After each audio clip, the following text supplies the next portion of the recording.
Hello everyone, we're back to trying to save Ansic's ass. Know that he's been very helpful about it. But first, we have to spend time with an adorable child, which admittedly is a better option. So how are you going for this morning? Well, we still don't know the truth about what really... We don't know the truth about what really happened, but one thing's increasingly clear. Lord Van Six definitely didn't do it. Oh, goody! Yes, that's right. We managed to uncover several new facts as well. Oh, really? And there was another development too. Kazuma. Yes, it's quite clear now. The Kazuma-sama is not himself. The way he's acting, it's almost as if he's possessed. I know, I mean, at the end of the proceedings earlier, he was like a bloodhound, the way he was chasing down Mr. Vigil's forgotten past. Funny you call him a bloodhound considering, Hound of the Baskervilles thingy. He's not normally so mercilessly persistent. What's going on in his head, I wonder? I really need to sit down with Kazuma and try to understand what he's going through.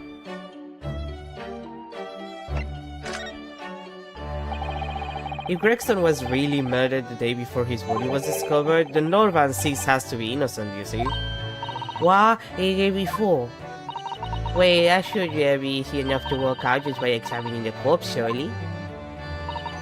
Yes, you would expect so, but curiously, no time of death was included in the autopsy report, which is something that we need to talk to someone about, actually. I'm guessing Maria Gori, who was the person marked as the coroner, might be available at some point. That is curious.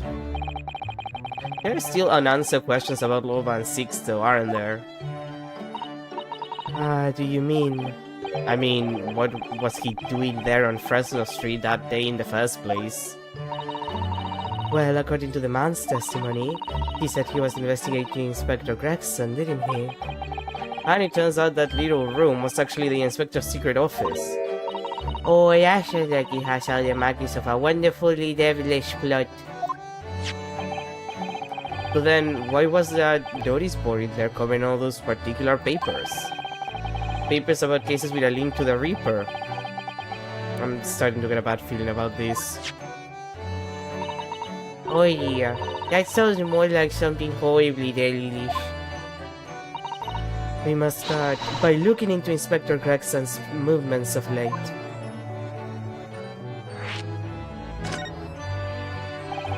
I never imagined I might have to be investigating an inspector's movements. Well, according to the entry in his diary, he was carrying out an incognito investigation of the Red-Headed League the day before his death. Oh, you mean he was doing the same as Hurley? Well, Mr. Jones was trying to apply, whereas the inspector was supposed to be investigating. I do wish it had been the other way around. Anyway, as it turns out, the inspector who went to investigate the Red-Headed League that day wasn't actually Gregson at all. It was Mr. Vigil in possession of Gregson's identification.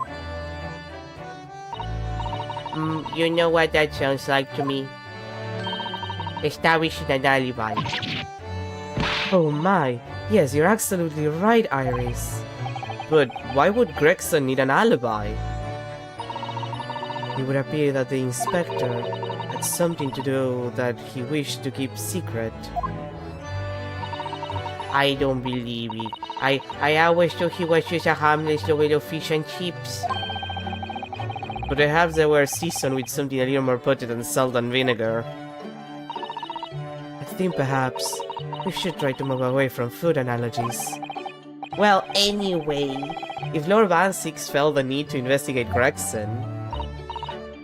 Yes, I agree. We must try to find out what he knows.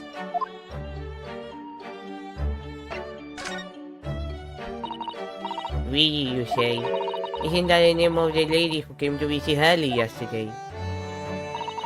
That's right, to ask Mr. Sholmes if he would help her to find her missing husband. Only Mr. Sholmes completely passed the buck to us. Actually, didn't you say that Mr. Vigil had been taken to the hospital? Do you know which one? It's St. Sinners. Everyone was there. I'm starting to wonder if all the other hospitals in London have closed down. Well, that's amazing, Uno. You found the lady's husband already. Well, I suppose I have. By accident. And 10 years ago, while Mr. Vigil was the chief warder at the prison, he was responsible for overseeing the professor's incarceration. No! So when the convict escaped, he was held responsible and immediately dismissed. Sometimes I really don't want to grow up. There's more, for 10 years after that. While he was ostensibly working as a peddler, he also had another secret job. He was paid by Gregson to be his stand-in, to impersonate the inspector. To inspection at Grexy, but why? I have absolutely no idea. Actually, now that she mentioned having an alibi, like yesterday I thought he was just, you know, doing bullshit, but no, it's all alibis. Like, he sent this guy to be his alibi, to act as, you know, to create an alibi for himself, and he's the one who's been doing the Reaper cases. Like, Gregson is the one doing the killings. He would have the weapons, he would have the ability, he would have the motive if he's working for Strongheart. Makes sense. Oh, Ini was right. I'm starting to think all of those are up to no good now. Including you, Uno. I haven't paid anyone to impersonate me. That means he has ties to the professor and to Inspector Gregson, though. So I do think we ought to pay a visit to Mr. Vigil, don't you? To St. Sinners, then.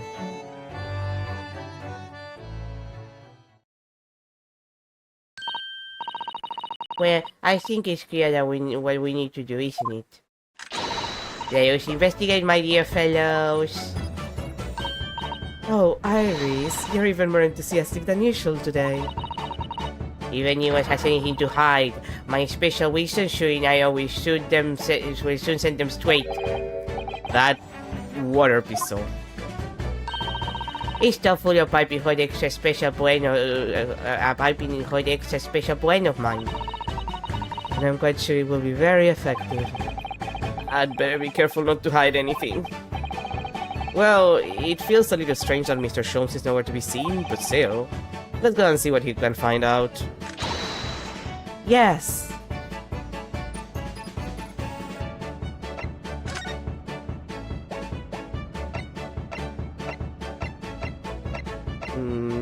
We have Mr. Vigils, we have the Lord Justice.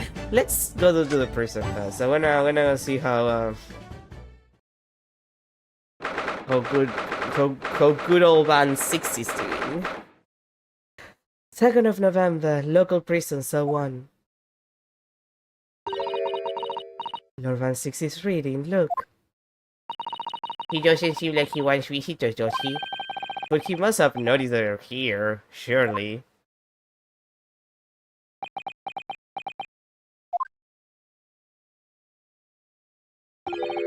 What do you need for Nice want? That's no way to grade the lawyer who's trying his hardest to prove you're innocent, is it? Perhaps not. Huh? I apologize. So what can I do for you, Mr. Naruhodo? Lord Van 6, speaking earnestly. Oh, the fog will leave over London for the first time in months tomorrow. These does feel very, very strange.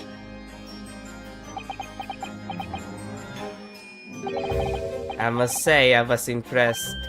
Oh, well, thank you. Not by you, by your fellow Nipponese, your prosecutor friend. Oh, I see, yes. It's ironic, don't you think? For a man such as me, saluting of the Nipponese, to be entirely at the mercy of the two of you. I suppose. His retribution for having played the part of the Reaper all these years. Play the part?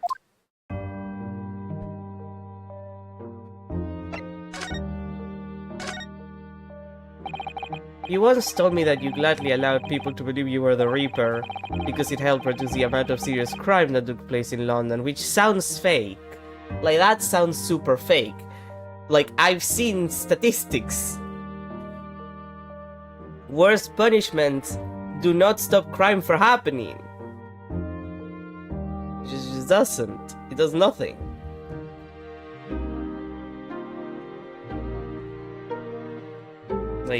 Like seriously. For most crimes, in general, just like worse penalties, worse punishments do not do anything as far as like stopping crime. In fact, it can generate worse crimes because people who steal or sexually assault people will kill whoever is there to try to, you know, not have any witnesses left who can identify them. So, like, not good. If keeping quiet and playing the part benefits the cause, a cause I myself am committed to pursuing, then why would I choose to say anything? But the henchmen of a criminal killed by the Reaper attacked you only the other day. And that was just the most recent of many attempts on your life, wasn't it? Someone is clearly profiting from your silence about all this. Someone is using you. Yeah, it's Strongheart. We've been known. He's obviously evil. Which, like, I have to assume Van Six kind of has an idea that is him. He has to assume. He was investigating Gregson. Gregson is a direct connection to Strongheart. Clearly, he probably assumed, and he just wanted proof. Believe me, ever since the Reaper first appeared, I've been doing my utmost to expose him. Or rather, expose the organization. Ah, it's a whole organization.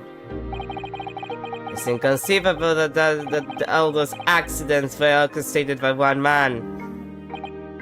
No, the Reaper always appears to have very accurate information about the accused in each case.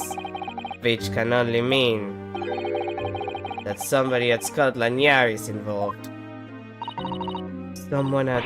You can't mean... It's taken me many years, but I finally identified the central figure in this Reaper organization. Tobias Gregson. Yeah, I've called it. No. Yeah. Gregson the Reaper? Nah, well, yes, but no. Like he said, it's an organization. Gregson is just doing the murdering. He might not even be the only person doing the murdering, to be fair.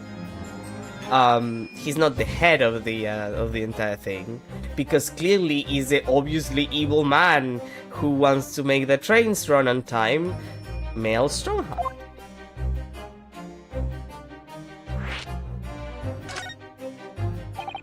So, the reason you were investigating Inspector Gregson is because you intended to expose him as a Reaper?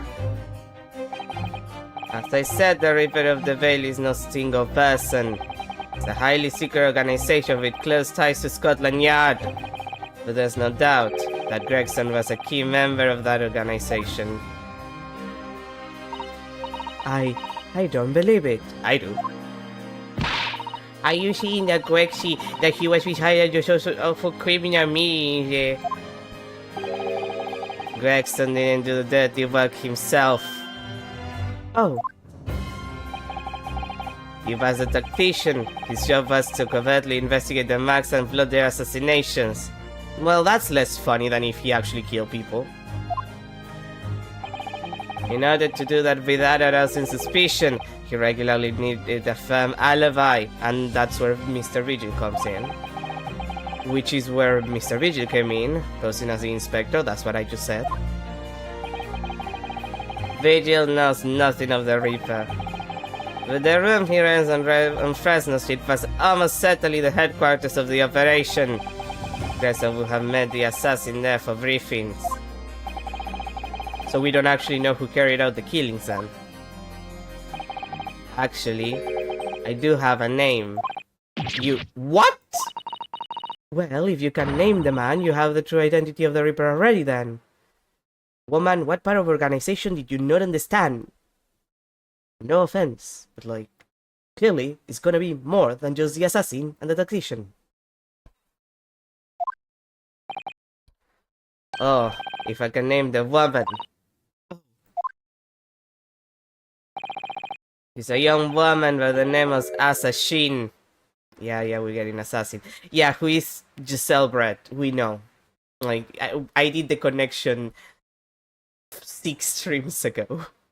Well, I did the connection. I got confused on the letter because I thought Giselle Brett wasn't it. Then I went to check. I saw that it was a different name. And in the wiki, it said outright that it's the same person. Like it's an alias. So...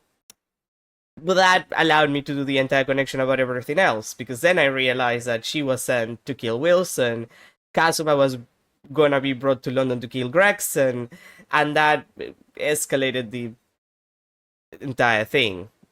And then she also got killed by a Japanese nationalist in Japan before coming back here.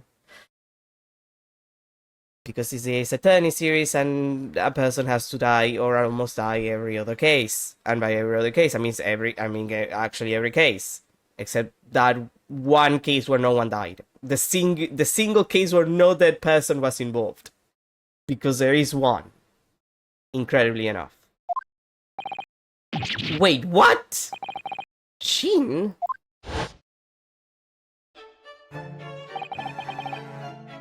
Miss Assassin, the true name of a terrifying killer I know only too well.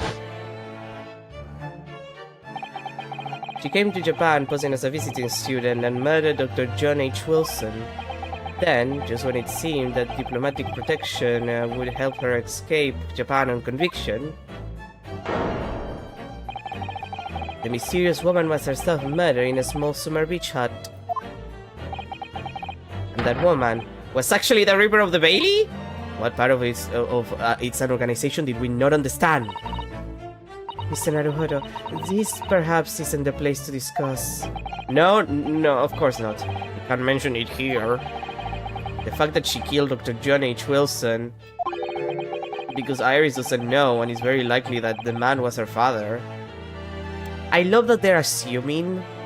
When I'm 100% sure at this point that she knows that he's dead. Like, I don't think she's dumb enough to just think that he isn't. It's like, come on, Iris would figure it out in a second. She's the actual brains of this operation. Assassin, I should let father know at once. Yes, I agree. Well, we can deal with that later. Kazuma, isn't it? Kazuma Sagi? You say he's a friend of yours. My best friend and boyfriend, who died and then came back from the dead. He's the whole reason I got to come to Britain. It was all on his merits. I have nothing but respect for him. Yes, I understand that only the very best students are selected for such opportunities. And I had a fine demonstration of how sharp he is in the proceedings earlier today. He missed nothing. In fact, his flawless performance very much reminded me of his father. Genshin Asogi, the professor. Which I'm pretty sure he's not the professor. It's true that the aristocracy at the time was the root of numerous grave societal problems. Arguably, it's still the root of most societal problems. If not the actual aristocracy, then at the very least the technocracy aristocracy. Isn't that... Would it count as double that, like... We're moving to a technocracy. Would the people at the top of it would be a technocracy aristocracy? Now I have to think about it. They were obvious in the power, playing with the common man as pawns in politics, in economics, in war. In many ways, Asogi was carving out a canker from society that we British couldn't deal with ourselves. Because we're too much chicken shit to actually kill our royalty. That's the only thing the French did right. I see. But that's precisely why it makes no sense. Clean 6 was a noble and upstanding man. He wasn't corrupt. Why did the damn Nibunese have to go and take my brother's life? Me putting my little hand on Van 6's shoulder. Sweetie, I don't think he did it. And if he did, I have to assume he had a reason, like self-defense or some shit. Because at this point, like, he doesn't even sound like he's the professor. This looks and sounds like it's just male Strongheart's funny haha murdering spree for power grab reasons. In spite of having one save mine. He saved your life? How did that happen? Yeah, why didn't you tell us about that before? It was 10 years ago, on a foggy night. What was to be the professor's final strike had sent a wave of panic through the capital. So Clint Van 6 had already been killed at this point then. Genshin and I were walking down some back streets at a late hour. Of course, at that point I had no idea of the true nature of the man at my side. All of a sudden... Make a peep. You're coming with us! We were surrounded. All our assailants were armed with pistols, their faces obscured by scarves. Clint was not only from noble heritage, he was a brilliant prosecutor as well. The scum of London hated the sight of him, and they had no sympathy for his younger brother either. I've been targeted several times before already. Yeah, he's 1-6, alright. We got him. I could hear them murmuring amongst themselves. I knew they were after me. Just when I thought my time had come. If I let them kill you, Clint would never forgive me. It was Asagi's voice, just a whisper in my ear. Kinda gay. After that, I don't remember exactly what happened. The next thing I knew, there was silence all around. Genshi lay on the cobble street. Blood was seeping from his left hand. He shielded me. Okay. 2 days later, they arrested him. On suspicion of being London's most notorious mass murderer ever. The professor ignored that Jack the Ripper actually existed. How awful for you. And at once, I lost the brother I revered and the foreign friend I held in such high regard. I'm so sorry, Lord 1-6. That's no excuse for you to be so racist, though. Which you tend to be. Really racist. That's the end of my miserable tale. I never thought I'd recount it to anyone. Well, thank you for confiding in me, and by me, I mean us, because there's 3 people here, counting myself. The Professor, the Reaper, and Inspector Gregson. I wonder just how intimately related they all are. Me, who kinda thinks I figure out the plot. Honey, they're all related way too intimately. They're sharing a bed right now, I would say. I still can't quite believe that Gregson was essentially the Reaper, giving assassination orders to Giselle Brett. Mr. Naruhodo, let's go and inform my father. I'm sure our government will want to hear about this new information.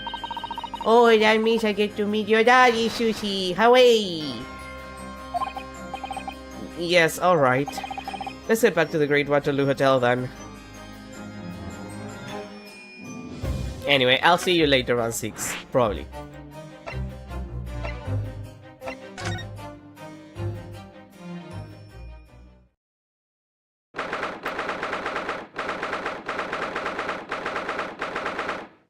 Probably.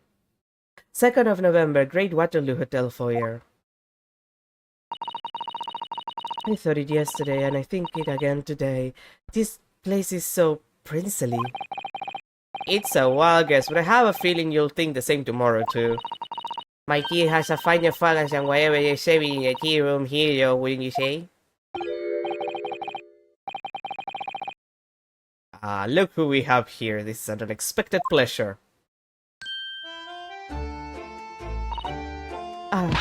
Father! Oh, is he your daddy, Susie? How lovely! What a charming young lady, and you are.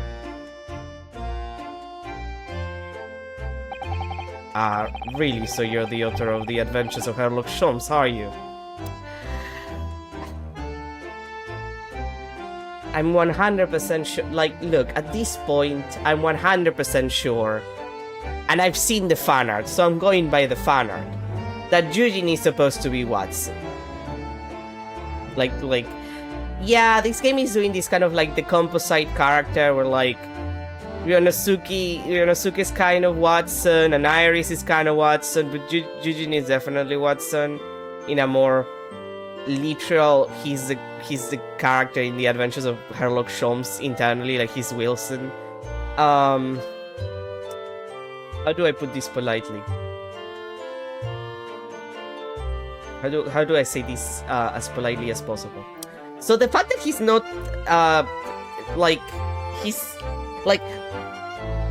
is he gonna act like he doesn't know Iris? Because I have to assume he does? Like, I've seen the fan art. Hell, I've seen the official art. I've seen the official art of this guy co-parenting, like, Iris with Holmes. So, like, by all means, bro, you can't lie to me at this point. You can't do this to me. I'm so tired. I'm tired of your shit. I'm tired of Holmes's shit. I'm tired of being lied to. And you guys keep doing that. And you've been doing this since the first game. And I'm gonna chuck you out of a window. Rashmi, Iris Wisha, and Yosevisa. Susie's been such a wonderful friend to me over the last year, you know. Well, Miss Wilson, I must say I read your work regularly and with much interest. Iris actually lives with Mr. Holmes, you know, Father. Is that so? Well, perhaps that goes some way to explaining that bright look in your eyes.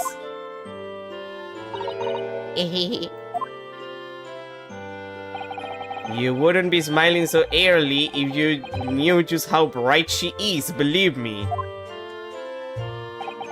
Now then, Yogi Naruhodo, it was a pleasure seeing you in action earlier. As an invitee of the symposium, I was a blow to observe from the gallery, after I twisted some arms. And I must say, it was a truly exemplary performance. Oh, well, thank you very much. That's nice. Can you stop lying to me? Although I'm fairly sure you omitted by Kazuma on the end there. No, please don't misunderstand. It was you who impressed me. Really?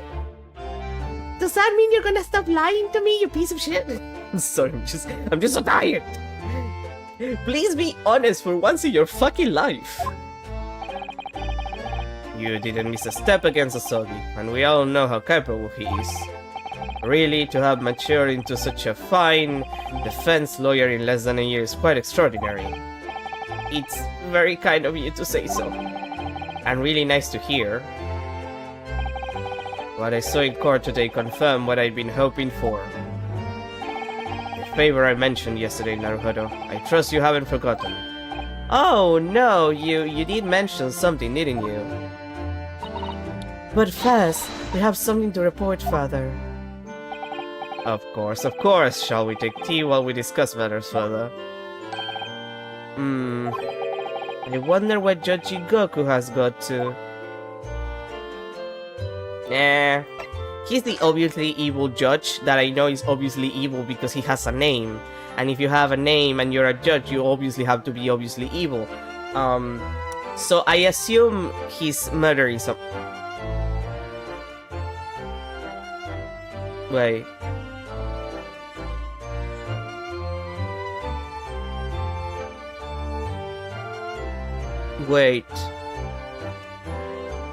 Wait a minute.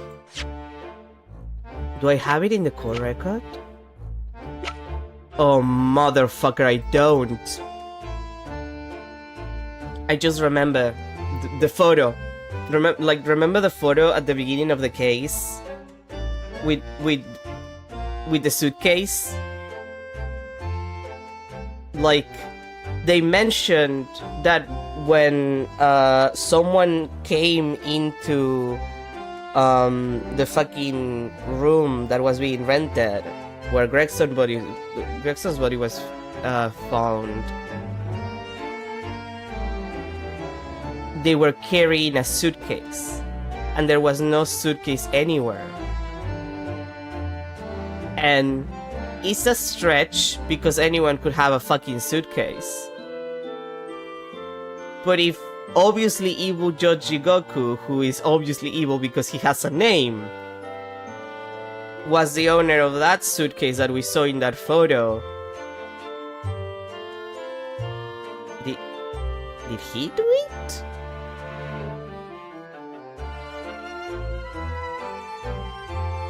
Did Jigoku actually kill Gregson? I mean, now I need a motive. Well, motive is the least of my problems. Like, now I need like a timeline of events, because like he came to Japan a couple, like 2 days ago. He came here to London from Japan like 2 days ago, right? Would he have time to kill Gregson, move his body, and then, you know, throw him in that room and then come back? Like, is that... Like, what's the timeline of events here for that? Because now I'm wondering. Now I'm wondering about obviously evil Judge Jigoku. Father, do you know about the so-called Reaper of the Bailey?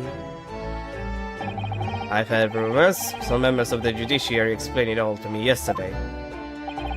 Of course, when I was a visiting student here in London, the Reaper was yet to emerge. Right, that didn't appear until after that case when the visiting students had already returned home. Lord Van Six was in the dock today. And that was Baroque, the younger brother of Clint Van Six, I believe. That's right, and he's known throughout London as the Reaper, as you've heard. But the truth is, it wasn't him behind all of those mysterious deaths. It was somebody else. I see. So what you're saying is there's been a professional killer at work here. Exactly. Someone by the name of Asa Shin, in fact. I beg your pardon. Did you just say assassin? No, Asa Shin. I know it sounds exactly the same, that's the pun. Did you say Asa Shin? You mean that Giselle Brett woman who was responsible for killing my great friend? Oh no, a friend of yours was killed. Is he gonna be the one to mention it? And Iris is gonna be like, yeah, I figured it out. Professor Mikotoba, I think perhaps we shouldn't discuss this right now. Because the friend the professor is talking about is Dr. John H. Wilson. And that's not something we want Iris to find out about. Not like this anyway. You know, guys, you could have just told her. Like, the thing that gets me is that they could have told her. And it's Iris. I'm 100% sure that she already figured it out. Like, she's not dumb.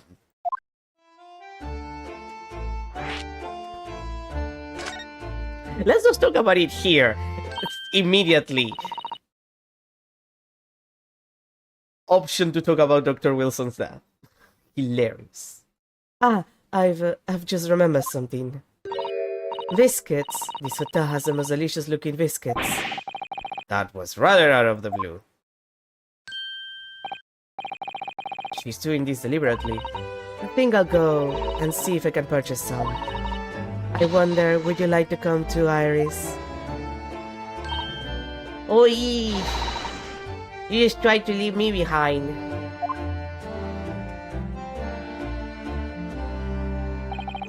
So that young girl. It's called Iris Wilson, is she? Yes, that's right. And she's the author of all those adventure stories starring the great Detective Sholmes. But the name of the creator author is Iris, is it? Is Dr. John H. Wilson. Yes, I know, that's the name of her father, you see. Her father? Dr. John H. Wilson. I was deeply indebted to the man for all the kindness he showed me during my time in London. That's why I was keen to reciprocate and invite him to the Imperial Yuma University 4 years ago. But he was murdered last year by Giselle Brett. Why? Why would the hand of the Reaper stretch all the way to Japan? Well, if the hand of the Reaper stretched all the way to Japan, which mostly just means that Strongheart... Strongheart? Well, yeah, it's Strongheart. It mostly just means that Strongheart is doing his funny ha-has for power. I have to assume that the hand of Strongheart stretches up to obviously evil Judge Jigoku. You know? Reese knows nothing about that case, but it seems very likely that the victim, Dr. Wilson, was her father. Well, I can't say that we ever spoke about his family, so I don't know if he had a daughter or not. Mikotova, I've seen the fan arts! I've seen the official art! Jujin Mikotova, just fucking tell me the truth! I hate this man. As much as I hate Shoms. Actually, no, I think I hate him more than I hate Shoms. Shoms is just... He's just autistic. Like, he's annoying and stupid and he pisses me off and lies to me. But at least he's kinda funny about it. This guy abandoned his daughter for like 6 years after she was just born. Her mother died in childbirth and he just left because he couldn't cope like a normal motherfucker. He wasn't there for the first 6 years of his daughter's life. He just went to London to whore himself around to all the men he could meet. By all means, I do not respect him. I do appreciate that he realizes that he's a terrible father, but I do not respect him. But I think I can say with some certainty that he was never the great detective's partner. So it could have been another Dr. Wilson, you think? Well, John and Wilson are both common names after all. Still, it's probably best not to mention this to a young lady until we can be sure. That's what I thought, yes.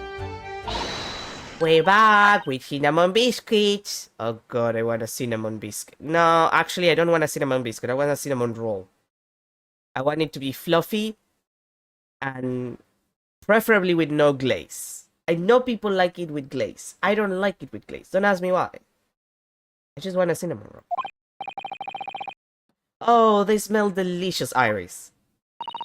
I think cinnamon will go very well with the tea that they serve here. Don't you, Susie? Yes, I'm sure you're right, Iris.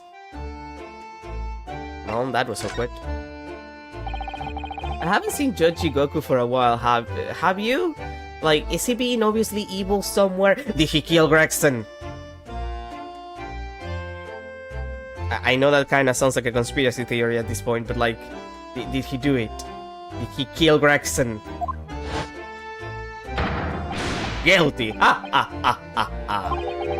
But that guilt is still ringing in my ears. No, now that you mention it. I haven't seen him since this morning either. I suppose since the symposium's opening was postponed, he'll have gone to explore that the great exhibition.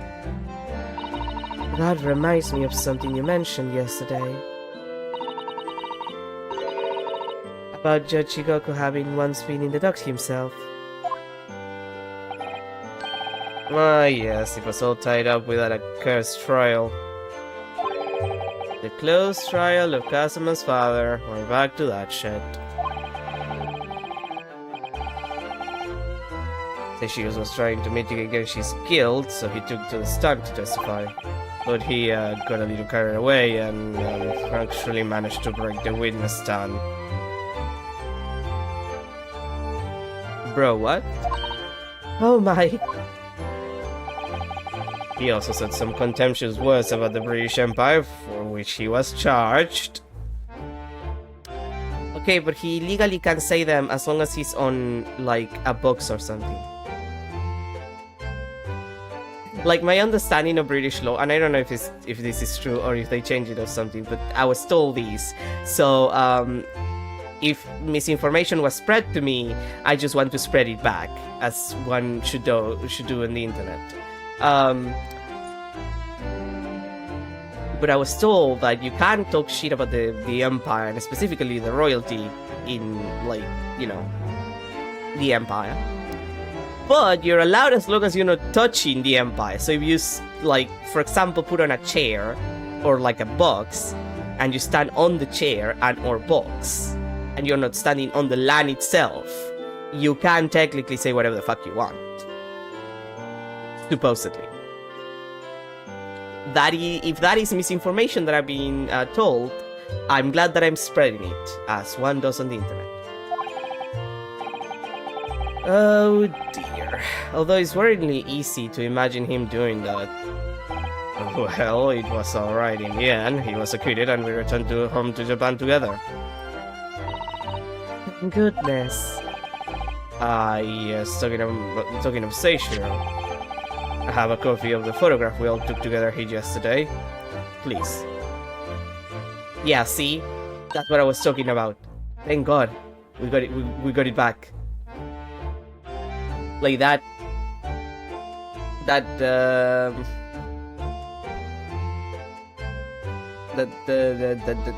oh god, now I can't remember the word. But anyway, you know what I mean. I explained my reasoning earlier. Ugh. Wait, did I read that last line? Oh yeah. Wait, no, I didn't. I'm stupid. I'm so in the zone for like my Jigoku Kill Gregson theory. Like I just need more proof. I just need to go insane with like my conspiracy theory, and then it's going to work. Like 100%. I think it's going to work. Oh, what a lovely picture. It certainly seems to shout we've arrived in Britain. The commemorative photographs of Indiana. See, we even get it as evidence. That means it's gonna be important.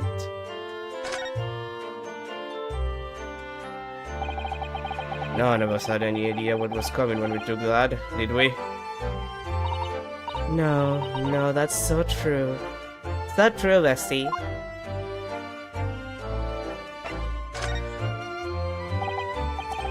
So, you mentioned a favor that you'd like to ask to me. It better not have something to do with Shoms, because I swear to God, Yujin Mikotoba, I'm gonna fucking throw you out of a window. Well, this fateful trial that you're fighting. One way or another, it will be over before long. And when it is, I'd like you to accompany me back to Japan. You want me to do what? Excuse me. What? Father? What's the meaning of this? Now, Susato, you should understand. You've seen how courts work firsthand. Japan's judicial system is in its infancy, especially when it comes to defense. Oh, you mean... The Supreme Court of Judicature is in desperate need of a good defense lawyer. Bro, can you train out more people? Like, can you train more people? As soon as possible, really quite urgently, in fact. But I've not even been in London for a year yet. I read all Susato's reports. I'm well aware of your extraordinary talents, and having seen you in action with my own eyes earlier today, there's no question. You and Naruto are precisely the man our country needs. Well, that's cool, thanks. So, you believe in Uno?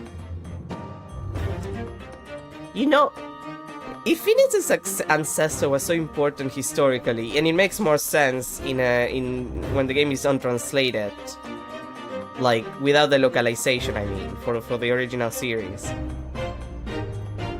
Like, if Phoenix's ancestor was so important to the history of the, like, Japanese law system and shit. Isn't it funny that the guy is always having issues, like, paying rent and shit? Like, he never gets paid, goes on a bike everywhere, was studying art. You think his family would push him to do a career in law as well? Like, I know it's the 1900s, and that's 100 years in the future, but 100 years in the future is like 3 generations, give or take, depending on when you have children. Maybe, well, at minimum 3-4 gens, maybe at maximum 6-7 maybe, like depending on how young you're gonna have children. So like, I don't know, it feels like the kind of thing that he should know about? Like, retroactively, this is very funny to me. Like, when you think about it. Do you really know? But then, what am I supposed to do, Father? You came here to serve as Asogi's judicial assistant. Oh yeah, she's supposed to be Kasuma's assistant. Our government is still in the process of deciding how best to deal with the situation, though. You've always chosen your own path, Susato, and I trust your judgment. In this matter also. There. Please, a pair of you, don't look so downcast. It's merely a suggestion, you understand? A hope, if I'm honest, but I won't force you. All I ask is that you consider it and come to a decision by the time this trial concludes. Yeah, yes, alright, sure, whatever. Are you gonna stop lying to me if I do? You won't leave me, you will know. The thought hadn't even crossed my mind. Up until now, I've just been trying to do what I believe to be Kasuma's will. But it turns out that he's still alive, so where does that leave me? Good question. Well, if you'll excuse me now, I need to telegram government ministers and the Japanese police with this information about Asashin. Of course, Father. Thank you. I look forward to the next month's installment, Miss Wilson. Oh, good. I'm pleased you come back to you come to Baker Street sometime, won't you? We love to entertain you. I would be delighted. Best of luck for tomorrow, Naruhodo. And give my suggestion your full consideration, won't you? Yes, I will. Going back home.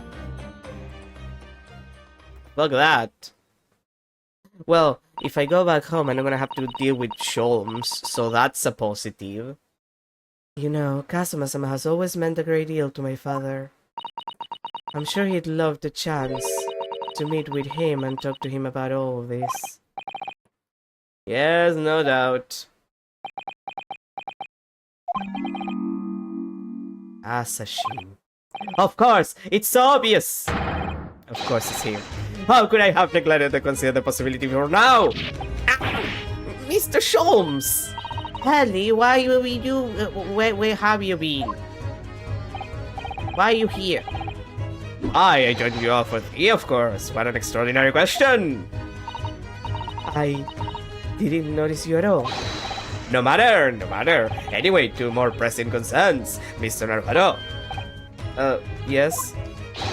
I must dispatch a telegram to your country at once. It is a matter of much urgency. To Japan, you mean? Tell me, to whom can I entrust the task? Quickly now, who? Well,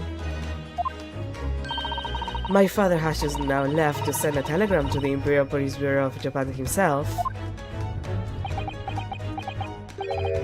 I see. Well, he looked reliably enough for a bearded fellow. For a bearded fellow? He has a mustache. He doesn't have a beard. I don't think what father sports could be considered a beard, Mr. Sholmes. Agreed. There's not a moment to lose. Ask your trusty unshaven father to see this descent. I will, but what is it? No questions at this time, if you please, Miss. All we can do is pray. But for once, my deduction is alright. Doesn't that imply that your deductions are normally correct, Mr. Sholmes? Which isn't exactly. Now then! You may be surprised to learn that I am a very busy man. I certainly have no time to hide behind behind stairs and eavesdrop on other people's conversations. Were you hiding behind a settee and eavesdropping on our conversation? So that's what joining us for tea meant. Yeah. I leave the sending of this in your hands then, my dear fellows. And then he left. Wait a minute, Mr. Sholmes! He do show your one off, didn't he? And quite a pace. And left the unpaid bill for his tea behind too.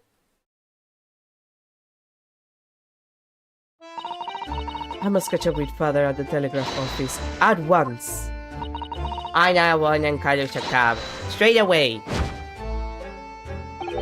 And there was me thinking everyone would be clamoring to pay Mr. Sholmes' bill. It's always my money that gets taken out of my pocket. Let's see. I guess let's go see Mr. Vigil then.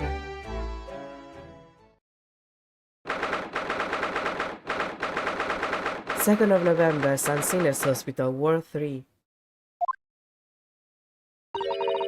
This is the ward where Mr. Vigil was brought, apparently. To be frank, I'm a little worried about seeing him again. Ah, the lawyer. Hello again. Are you feeling better now, Mr. Vigil? Yes, thank you. Somewhat better. I'm so sorry to have caused you, I mean, it was because of me. You know, the mental breakdown. If I hadn't exposed your secret and forced you to remember things you'd obviously try to forget.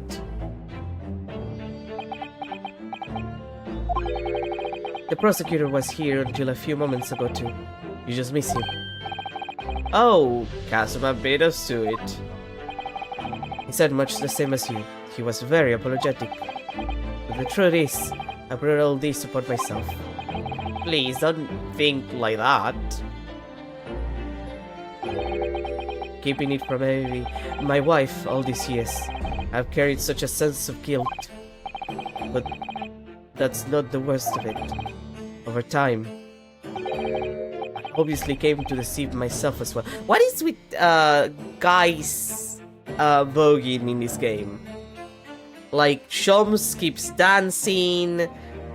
There was Ashley / Egg Benedict. Egger Benedicts. There's this guy. Like, there's a lot of voguing in this game. I'm not against it. I'm just wondering.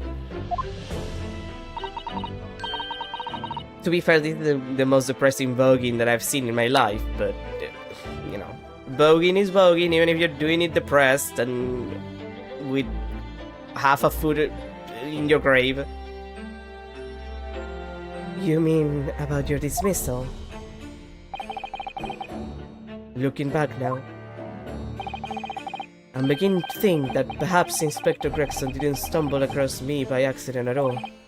I mean, he compensated me so generously for acting as his stand-in. He was clearly concerned for my well-being and doing what he could to help. So perhaps Gregson knew exactly what had become of Mr. Vigil all along then. I'm sure this is just a search for 10 years of lies and deception, but it wasn't me that helped the professor escape 10 years ago. It wasn't me! I swear it. I swear it's true. Oh, Mr. Vigil.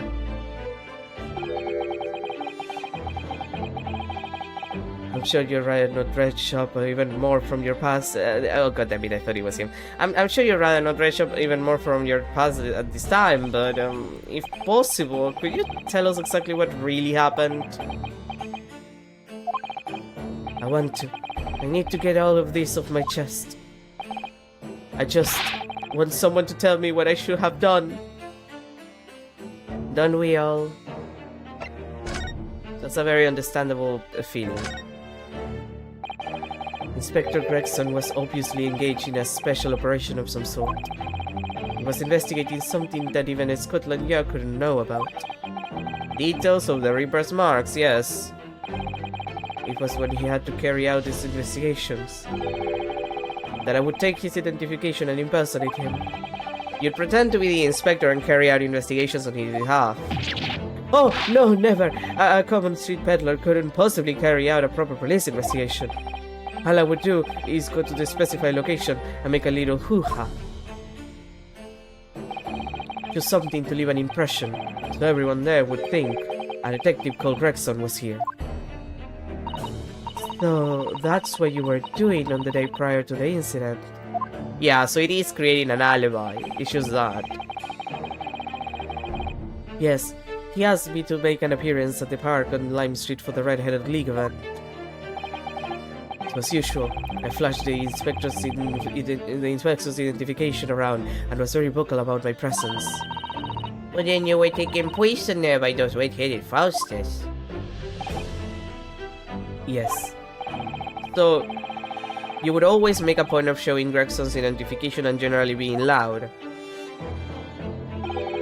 That's what the inspector asked me to do, yes. Well, that's one way of becoming a legendary detective, I suppose. Not a good one, though. As you know, I suffered this bruising around my neck at their hands. But the following day, they kept their word and released me.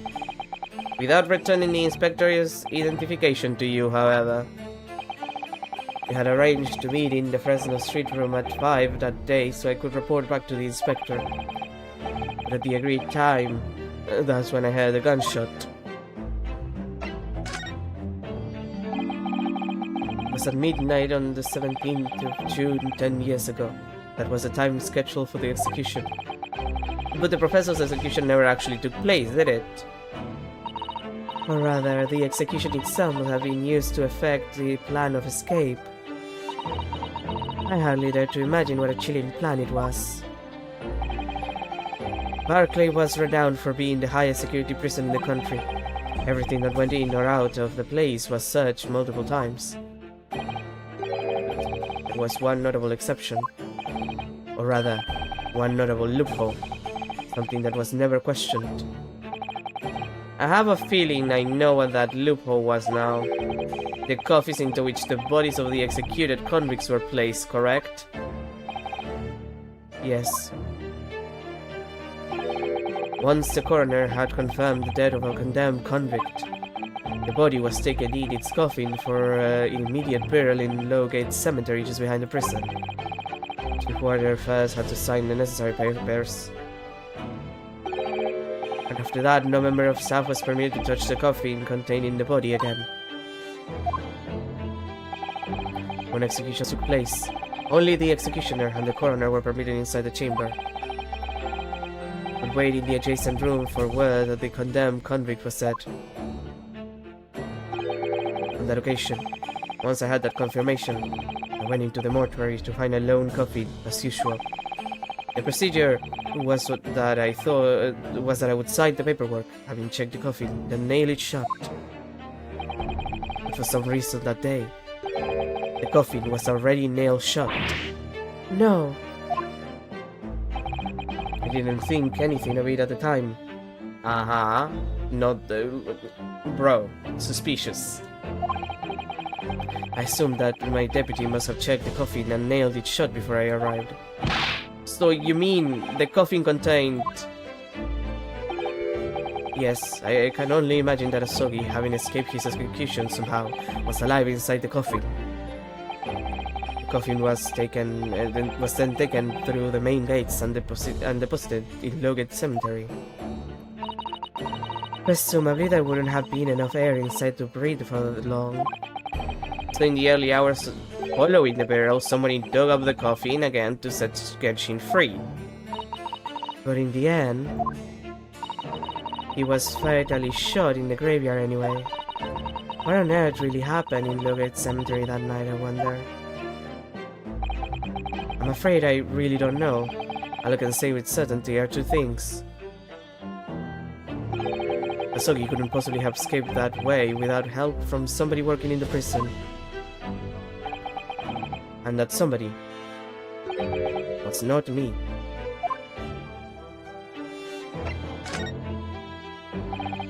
Obviously you knew the man then. The professor, I mean, Genshin Asogi. Yes, I remember him well, in fact. Would you mind telling us what you know? Well, having been condemned to death as he was, any contact I had with the man was short, obviously. After that trial, which was carried out behind closed doors, attended only by elite members of the judiciary, they called for his execution to be carried out at the earliest possible opportunity. The outcome of the trial was set from the beginning, wasn't it? It was a time of delicate diplomacy, when Britain and Japan were in the process of signing an important treaty. That meant that this potentially destabilizing case had to be dealt with swiftly and discreetly. The man had less than a week in total, and I was the chief warder. I never saw he should stay in the cells until his final hour. I remember being struck deeply by his noble character and incredible resilience. What do you mean exactly? He was a killer of many men, but he was always quiet and polite. He was a gentleman, and a man of intellect. In fact, I couldn't bring myself to believe what he'd done, so I asked him one day. Those 5 members of the aristocracy whose life were taken, you're really responsible. I'm guilty of the unforgivable crime of ending another human's life, yes. The following day, the closed trial took place, and the verdict was no surprise. Okay, I'm gonna point this out. That's not an answer. Like, he asked him, did you kill those 5 people? And he said, I ended a human life. A single human life. So, okay. I guess that confirms that he killed Clint. It's the one case that we know that he definitely did, because it seems to be very, very much there. Like, it's non-negotiable. Like, Barrock definitely has reasons to believe that Asogi killed Clint. Like, there has to be some very real proof of that one. So, Asogi killed Clint, and the other 4 deaths, we don't know who did it. I guess that's, at least we know that much. But that means that Asogi would need a reason to kill Clint, because it doesn't, like, by the way everybody describes him, it doesn't seem like he would have done it on purpose. Like, this is not a thing that he would have done because he wanted to do it. So, plus the way that he describes it, I wonder if he was like a mercy kill. Like, it could be a mercy kill, it could be, well, mostly a mercy kill, really. There's no other, like, self-defense, maybe, but self-defense would imply that Clint tried to kill him. And then we have the question of what motive would Clint have? Like, what would Clint have as a motive to try and kill this guy?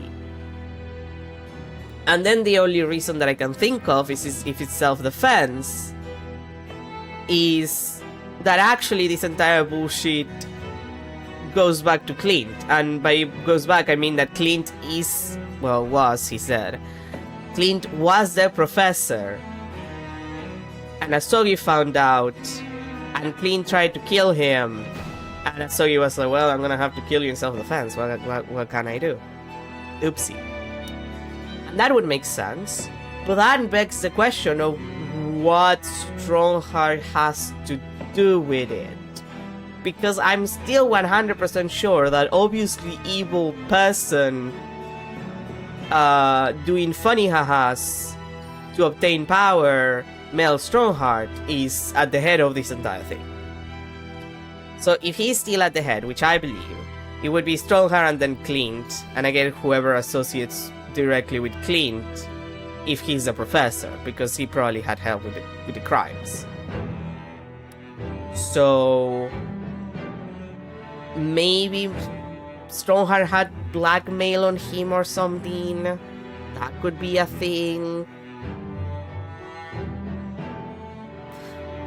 I guess we're gonna have to find out. Guilty. That night, when he was brought back to his cell, I saw something unusual. Something unusual? What? The last will and testament of Genshin Asogi. Wait, he had a last will and testament? As I said, it was on the night following his trial, after he'd been found guilty. I was doing the rounds of the cells, and when I looked into Asogi's, I noticed that he seemed to have a sheet of paper in his hand. Ah, his last will and testament then, presumably. As soon as he noticed me, he hurriedly shoved it behind his back. But why did you find that so unusual? Isn't it normal for a man to pen a will when he knows his death is nigh? Yes, that's true.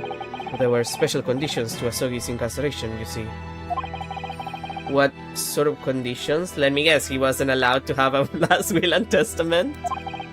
Well, even though he was held in a cell designed for condemned inmates, he was allowed to keep his personal effects with him, with one exception. Really, he was allowed his things. That is unusual, certainly. Of course, he'd been convicted of killing 5 members of the aristocracy. But at the same time, he was a guest in our country from the Empire of Japan. The powers that be were determined that his final days shouldn't be needlessly uncomfortable. And what was the exception you mentioned to the personal effects he was allowed? That's the point. He wasn't permitted to have writing materials. Specifically, no pens or paper. So, he was prevented from leaving any written record of what had happened to him. Yes, that was the long and the short of it. I have no idea where he obtained that paper. Any writing materials would have been confiscated for him upon his incarceration. As I said, he hid the paper behind his back and then he pleaded with me. What did you just hide behind your back? Please turn a blind eye. This is my lifeline. But, you know it's against the rules. You're the only person who's seen. If you just agree to keep quiet. Alright then.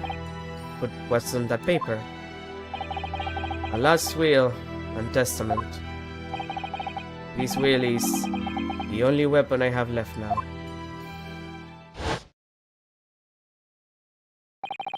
How can a will be a weapon? Well, if the will happens to have important information about, let's say, who the professor actually was, and or that he was framed, and or that he didn't kill Clint Van Six. No, he definitely killed Clint. Like, if it had any information that proves that the entire thing was a sham, and who was in charge of it, which Asogi would have known, you know, it is technically a weapon. So I decided to pretend I'd seen nothing, and I let him keep his will. But then later, it just seemed to vanish without trace. What? What do you mean it vanished? It would seem that isn't the end of the story of this mysterious will. Well, I was the only person who saw Asogi's will, but somehow it disappeared. It was after Asogi's execution. Which was actually an elaborate jailbreak. The warders gathered up Asogi's possessions that were in his cell. They were all to be sent back to his family home in Japan, you see. Which explained how the katana returned to Kazuma, because I assume he had the katana. We see it in Invan 6 flashback. The poor Kazuma-sama. And you're saying that it wasn't anywhere to be found among his personal effects? The wheel, I mean. That's right. I thought I didn't search through them myself. But Governor Kadin was livid, was screaming. It kinda have disappeared completely. Doesn't quite make sense though, does it? In what way? Well, we understood that only Mr. Vigil was aware of the wheel's existence. In which case, how did the prison governor know to look for it? Kadin gave him the paper. Oh yes, you're right! I really don't know how he knew. Well, it certainly seemed as though he knew of the wheel's existence from the outset. Only he didn't refer to it as a wheel. What he said was the Asogi papers. Oh no, we're gonna find out that he had like an island next. Sorry, that's in bad taste. That was a joke in bad taste. Realistically, at that point in time, only the British own islands. They still do, and some of them they refuse to return them. Well, other countries in Europe also own islands. To be fair, it wasn't just Great Britain. The Asogi papers. I could have made a joke about him putting his money in you know, a fiscal paradise or something. It could have been a Panama's paper joke. But like, after the Panama's paper happened, nobody fucking gave a shit. Even though the woman who went out of her way to, you know, expose the Panama Papers thing got blown up in a car. Mysteriously. I think her family was there too. The one sucks ass, just saying. I really can't tell you anything of the subsequent events. Because, well, of what happened. Your dismissal, and the way you blocked it all from your memory, and the way you threw yourself out of a window, which, like, I've been threatening people with that the entire time, and this random guy just goes and does it by himself. I've forgotten all of this until today. I don't suppose it's relevant to the case, though. Bro, you just gave me, like, so much info! Well, anyway, thank you very much for sharing it with us, Mr. Vigil. We're very grateful. You just gave me, like, a bunch of, like, metaphorical bombs that I can throw at the prosecution tomorrow. I'm afraid there's really little more I can tell you. My wife, Evie, will be here shortly, so I do hope I don't appear rude, but... No, not at all. Thank you again. But what will become of you? Well, impersonating a police officer is a criminal offense, of course. I imagine that once I'm fully recovered, I shall be arrested. I'm so sorry. Don't be, please. It's all my own doing. I always knew that this day would come. Well, I wish you well. That's all we can do. Well, I wish you well. Goodbye, Mr. Vigil.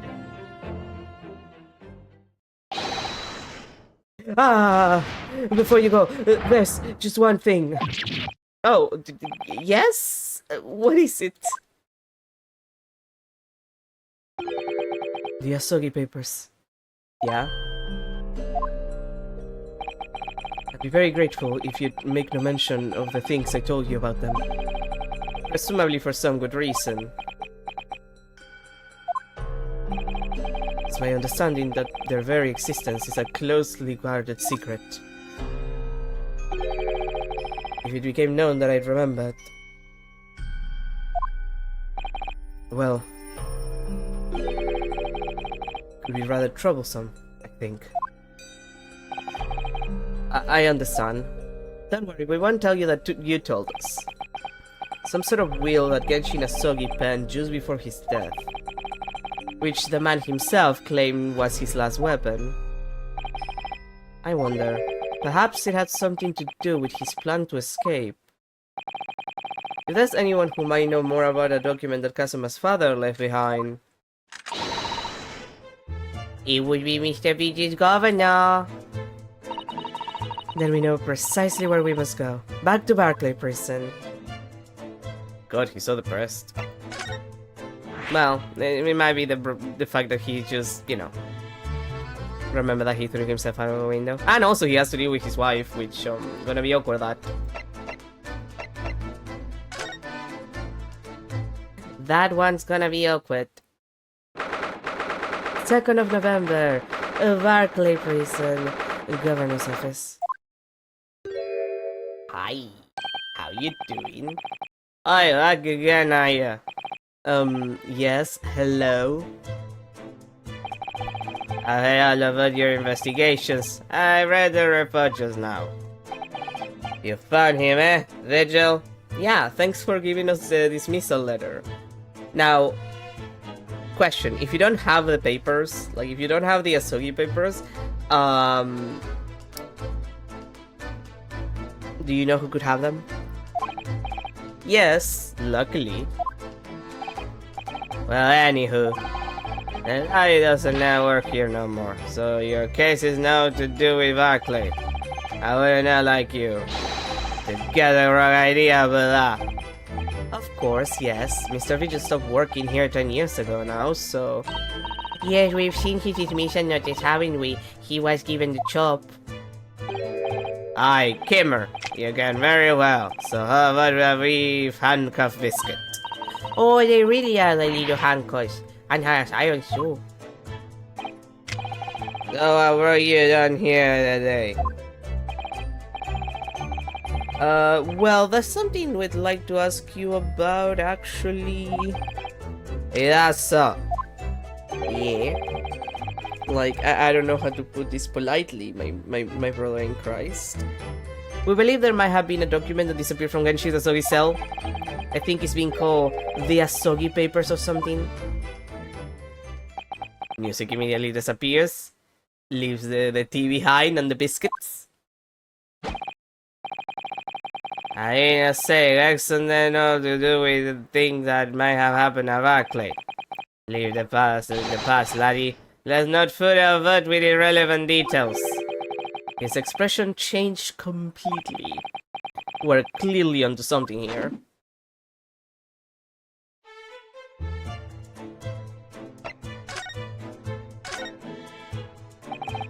The murderous butcher execution and the whole miserable escape. They were Barclay's darkest hour, aye. A shocking embarrassment. Because the convict had a collaborator on the prison staff, you mean? Aye, for shame. The coroner to confirm the death of the man after his execution caught his scythe. And my chief warden at the time, Vigil, who was in charge of the whole affair. Okay, so it was Scythe who did it. Like, I assume, but yeah, confirmed, she's a coroner. So... I guess the image is starting to materialize into something here. But Mr. BG said he didn't know anything about it. Araska would not say otherwise, eh? More handcuffs? Oh, how could I say no? You can never have too much iron in your diet. You can in fact have too much iron in your diet. When Mr. Vigil was handed his dismissal notice as a result of what had happened, he was so despairing he jumped out of your office window, didn't he? I did not like to say, but that's just Vigil trying to get out of it. Do you now think he would now jump from the shock of his crime being exposed? I do. You would not say otherwise, though, would you? Of course, I cannot shut down responsibility myself. I should have not have let him deceive me. Actually, there's barely anybody at Kansas went on at the time now. With Gregson having been murdered and Dr. Seid forbidden from having any visitors. No visitors? Someone obviously doesn't want her giving anything away. Okay, we get it. It's Stormheart. Like, he would have the power to do that. Her go. Well, we're not going home empty-handed. And I would not dreaming of sending you back without Kimmer. Here, take a handcuff or two. Oh, well, it would be rude to say no. Wouldn't want to become anemic. I suppose, if there's anybody who might still care about what happened by then, it'd be the loss from the forensic division, Maria Gori. Maria Gori? Aye, Seid's daughter. She did not have no more, just the one. But the wee Burns followed in her mom's footsteps, yet did not ever see her without scalpel in her hand. Ah. Mama, what is this? Ah! Where did she spring from? And did you just call the doctor Mama? Dr. Seid's daughter, Maria Gori. Well, for some reason I want to say Maria. I'm halfway like...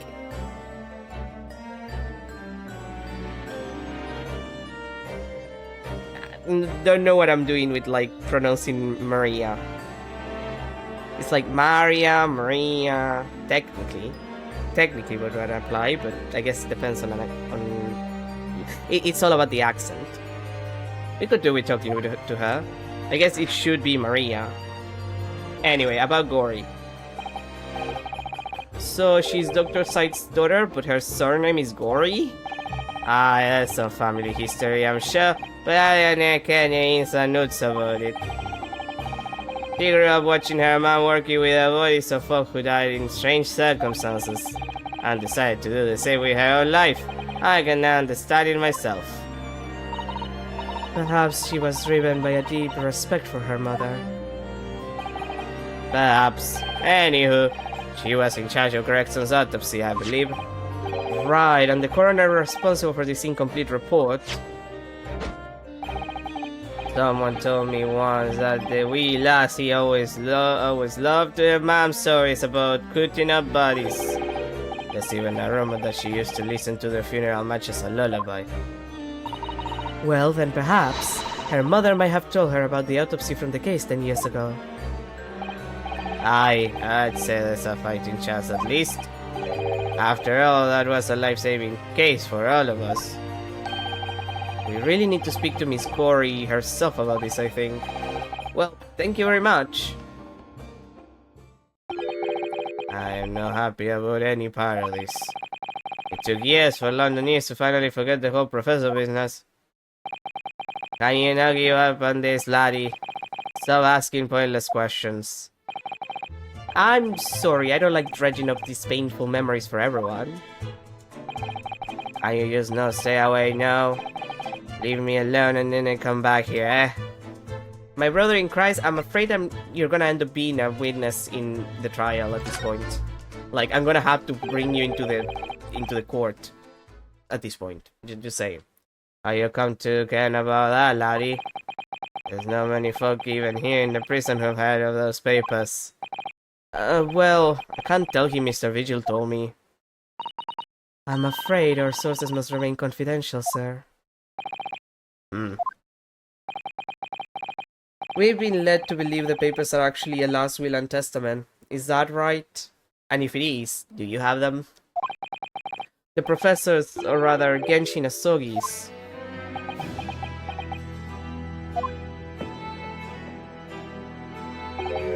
Aye, that's right. You're well informed, Jimmy. Oh, is that the end of the silent treatment?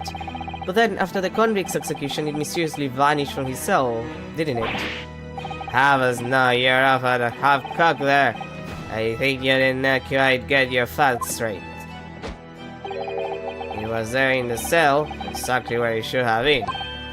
Oh, now that what we heard elsewhere. Let me just have a wee hulk around here. I'm sure I can find it. Aye, here you are. See? The last will and testament of Genshin Asogi, written with a calligraphy brush. Of course, I cannot read a word of the Japanese squiggles. And man, he says he leaves all his worldly possessions to his sons back in his homeland. Yes, that's correct. That's the gist of it. So these are the Asogi papers. Aye, of course they are. Papers written by Asogi, no doubt about it. There's no mystery here, laddie. That's your lot. After all, that's Ramasha, that's later of an execution. They sent the man's possession back to his clan in Japan, and that was the end of it. I think we have to make a record of this, Mr. Naruhodo, just in case.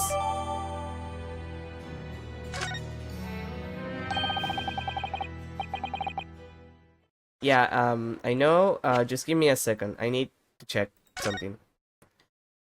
I, Genshin Asogi, hereby request of that upon my death, any and all material possessions and wealth belonging to me in London be delivered to my son, Kazuma Asogi, in the Empire of Japan.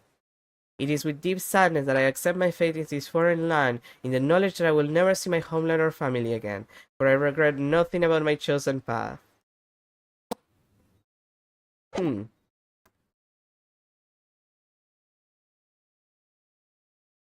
I'm going to assume there's like a part 2. There's like the Asogi Papers 2, like the sequel.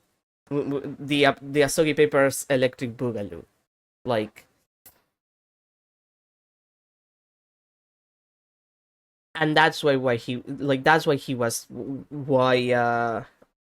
guy was panicking, because he knew that there were more stuff, he knew that there were more papers, and he just couldn't find them.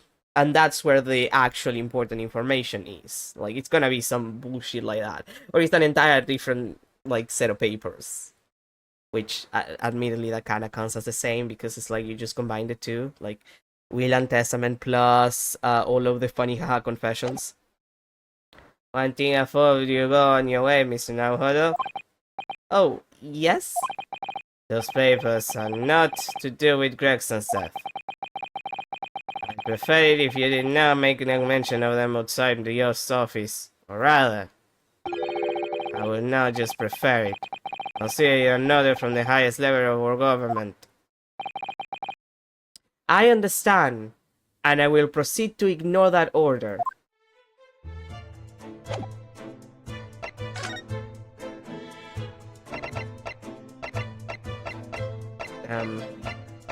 Oh, am I supposed to go to the two? Well, let's go to the chief. Maybe if I go to the Lord Chief's office, he'll tell me if I can go see Maria Gori. Maybe I can do that. 2nd of November, British Supreme Court, Lord Chief Justice's office. Hi, boyfriend. No arguments, Prosecutor Asogi. You will continue with the trial exactly as I instructed. Is that clear? Perfectly. Kazuma-sama, it's him. The fine long-store heart, by the sound of it, he never did know when to back down. Hi! On your way now, Asogi, my lord. Hi, boyfriend. How's it going? How's it hanging? Did you get a spanking? Kazuma. And he left. Okay. Whatever. He left without saying a word. Yes, what are you doing here? Oh, well, I was just hoping to ask you a few questions, if you wouldn't mind. I wanted when 6 trial concluded today. But Prosecutor Asogi's unwelcome inquiries are going to make it take longer than necessary. unwelcome inquiries. As a result, I'm losing even more precious time. Currently 2 hours, 55 minutes, and 41 seconds. 42, 43. Then we must resolve everything before 3 hours have passed, Mr. Naruhodo. In a miraculous not even 5 minutes? Anyway, I kinda like the man's obvious bad mood put me off. I need information! You can't beat me, obviously evil Strongheart. Does Prosecutor Asogi believe that Lord 16 is the Reaper? Which sounds kinda silly.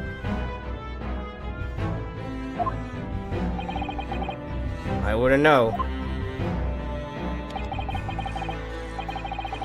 It was 10 years ago in that fateful close trial that Lord 16 made a name for himself among the judiciary. But the next trial he fought, he lost. It meant the ringleader of a criminal organization was acquitted, thanks to all the jurors being under duress. But that's awful! Man's freedom was short-lived. It lasted just 3 days. Yes, let me see. He died in a rock slide at his place of work, I believe. Correct. That was the inauguration of the Reaper of the Bailey. And people believed Lord 16 was responsible. He was brought to trial himself, and it was shown to have been an accident. So he must have had a solid alibi then. Nevertheless, the mysterious deaths continue. In total, 16 persons perished in unusual circumstances, ostensibly at the hand of the Reaper. That's a long run of coincidences. Well, the Reaper's true identity may well be revealed by this trial. And the impact that revelation would have on the British public cannot be understated. Is that why it's a closed trial? Precisely. Fair, I guess. This country hasn't seen a closed trial for 10 years. So the last one was the Professors, the trial of Genshin Asogi. Correct. Actually, we heard that originally you were going to prosecute the trial yourself, Lord Strongheart. 16 tried at me to relinquish the prosecution to him, that he might avenge his brother's death. And here we are, 10 years later. With the son of the man 16 had condemned, now looking to avenge his father's death in the same way. They do say that what goes around comes around. However, it would seem that the new young prosecutor is harboring some ulterior motive as well. Asuma is. I like my organization to run smoothly, in the exact manner that I prescribe. I like the trains to run on time. How many times do I have to make this reference? As with the giant clock in here, I won't tolerate a single cog being out of step with the others. Yeah, we get it, you're a fascist. God. How many dog whistles do you have to use? I mean, I just call it a reference, but it is a dog whistle also. The whole, you know, trains running on time. It's just, people do use it as a, like, you know, instead of just saying fascism, it's like, yeah, he just likes the trains to run on time, if you know what I mean. Just let's reference that specific thing of fascism. Not that A, a lot of people know about that, and B, is true, because like I said yesterday, they also didn't make the trains run on time. That's not true. Wait, did I read the last line? Now I forgot. Ah, so that's what all these giant gears are about in here. Thank you, Brain, for remembering that you didn't read that. If the young man refuses to mesh with the other parts of my great machine, we'll be forced to take steps. Yeah, see? Fascist. What do you mean? Not something with which you need to concern yourself. Death, he's gonna kill him. In any case, all your questions will be answered tomorrow. Okay, cool. Now I shall have to ask you to excuse me. As of this moment, I've been delayed from attending my next meeting by precisely 3 hours.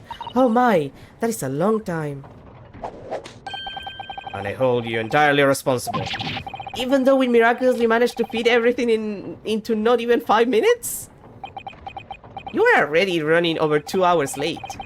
I wonder if you might agree to us, talking with Prosecutor Asogi? Discussions between the defense and the prosecution outside of the courtroom are generally frowned upon. However, I will make an exception in this case. Now go! You can find him in his office. Oh, thank you! That's very nice of you.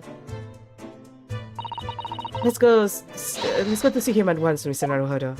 Yeah, but before we do that, Kazuma's my best friend in the world, but I'm really not at all sure I know how to talk to him at the moment. My boyfriend is being silly, is what's happening. Let's see, prison, Fresno... I wonder.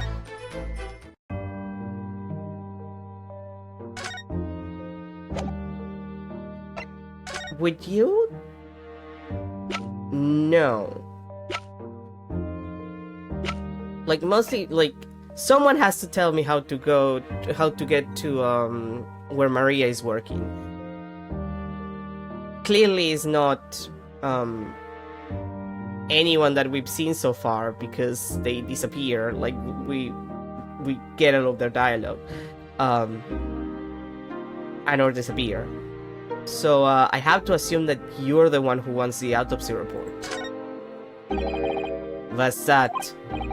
It's just something I was hoping to ask your opinion about, that's all.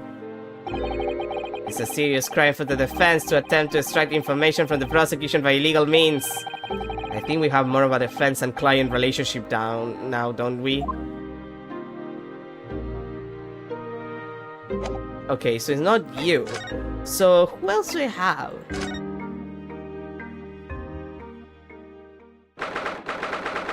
2nd of November, Rumor, Fresno Street. Okay, so nothing here. I assume. Yeah, nothing on the room. I don't think Vigil is gonna be useful.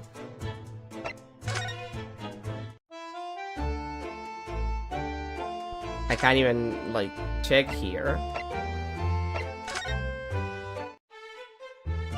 Maybe you? Like, before I go check on Kazuma. Governor Kading, would you have a look at this? Ash, I would rather have a wee handcuff biscuit. Oh, no, thanks. I'd rather you just cast your eyes over this. Maybe you prefer your handcuffs, eh? No, neither for me, please. Lovely offers, though. Okay, so nobody wants the autopsy report that we know of. I guess we're gonna go to the prosecutor office.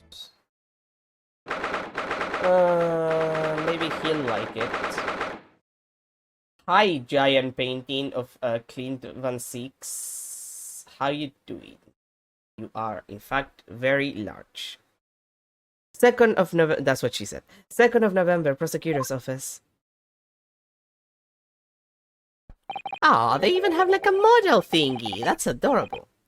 So this is the office of Prosecutor Asogi now, is it?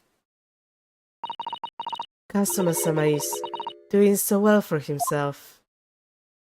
This one Van Six's office. He just took it from him. Even though he's always forced to kneel on the floor Japanese style in the dark corner. This is habit to sit Seiza style whenever he's working.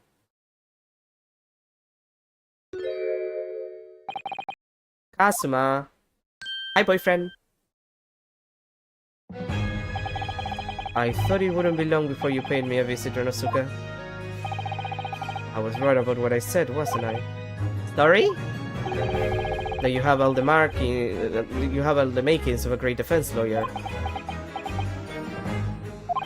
Well, I always believed that you'd fulfill your dream of advocating in the British courts. I just never imagined for 1 second that it would be as a prosecutor and against me also. seeing you stand in a foreign courtroom, so gallantly realizing your dream, Kazuma-sama. I'm truly happy for you. And I am truly thankful to you, Judicial Assistant Mikotowa. He has a name! Renosuke, I always thought it would be fun for you and I to shake up the British legal system a little together. This isn't quite how I envisaged it, but I suppose it's just another twist of fate. I've learned a lot of things during my time in London. About how Susato-san's father was himself a visiting student here once, along with Judge Jigoku, and about what happened with your father.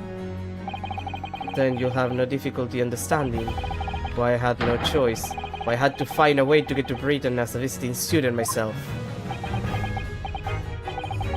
I want to hear it from you, Kazuma. As you wish, Ryonosuke Naruhodo.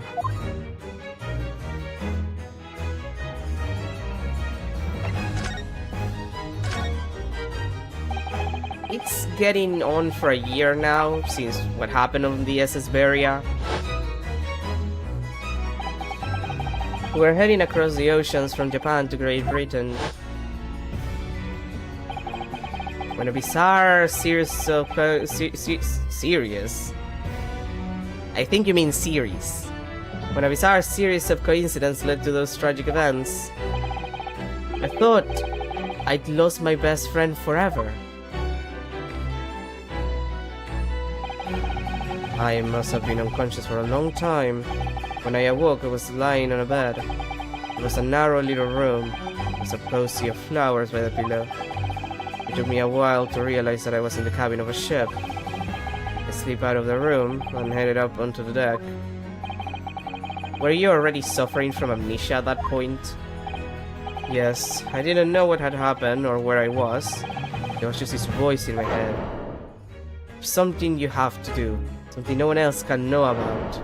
Go to Great Britain. Your task awaits you there. It was a calling I couldn't ignore. It compelled me relentlessly. Out on deck, I saw that I was on a huge steamship and we were docked in a large port. It must have been Hong Kong.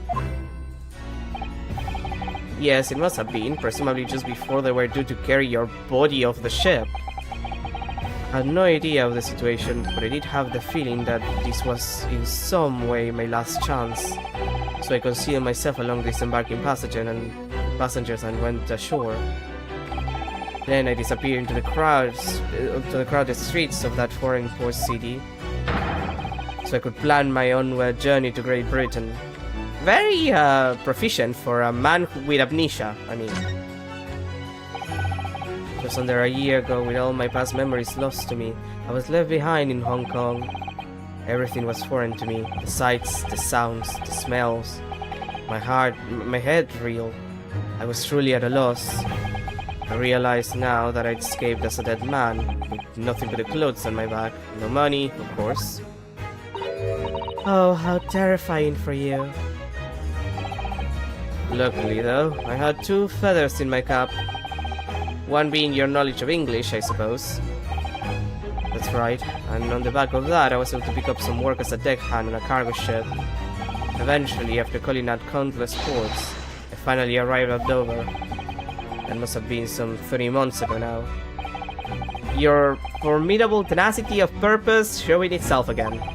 I mean, the man had lost his memory and had literally nothing to his name. But he still managed to make his way to London on the opposite side of the world.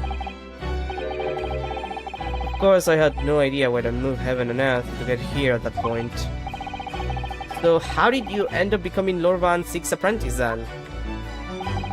That can only be called an extraordinary stroke of luck, really.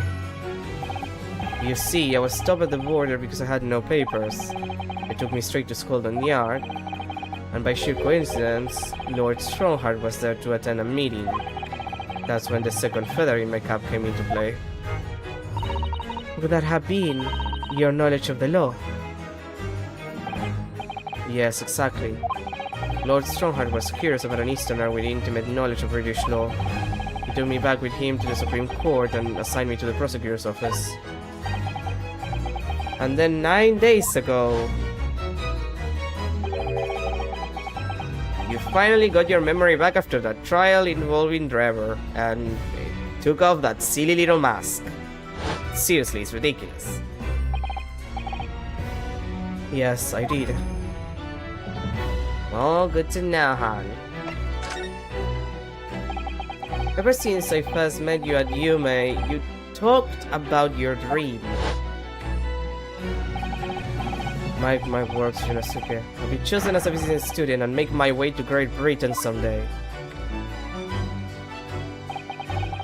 Did you know the entire time about what happened to your father here? 16 years ago. Oh, he was a baby! Look at him! His head is like a thumb. Like the size of a thumb. He's so tiny. He's so squishable. He's just a little baby. Sorry, he's so small. When my father left on that exciting trip to Great Britain, I was just a boy. We took a photograph together the day before his departure. It's my last memory of him. But what I remember most about my father, his unswerving sense of justice. 6 years after he left, a gentleman came to our family home. He told me that Genshin, my father, had been taken ill in England and passed away. It was Professor Mikotoba, your father's Sato-san. Oh my. Ever since then, the professor was very good to me. He even helped to fund my university education at Yume. I'll be forever in his debt. Yujin Mikotoba managing to be a better father to other people than his own daughter. Once again. It's like he gets along with everyone except with his own fucking child. Jesus Christ. He's doing this with Renosuke, he's doing this with Kazuma. If I had to assume, again, I've seen the official art, he has done that with Iris. Like, what the fuck, my dude? But nevertheless, I just couldn't bring myself to believe what he told me. Oh. Then one day, a letter arrived at our house from Britain. There was no indication of the sender, so I opened it, assuming it was from an old acquaintance of my father. What I read in that letter changed my entire life. What did it say? It said that my father had been a mass murderer, and the writer cursed the Asogi name. Van Six. I know it's him. I know he's the one who sent the letter. I know he's the one. I know he did. I know. He has no self-control, that little vampire boy. Oh no. As a result of that letter, I found out what had been hidden from me all those years. You know, that makes it hilarious, because the only reason all of these events are happening is because Van Sik was so salty, understandably so for the record, like perfectly understandable that he crashes out after his brother gets killed. All of these events are directly it's the direct responsibility of Van Sik for sending that note, for sending that letter, because I know it was fucking him.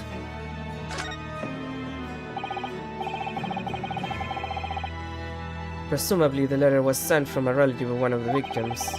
If whoever it was had been a member of the judiciary, he could have been present at the closed trial.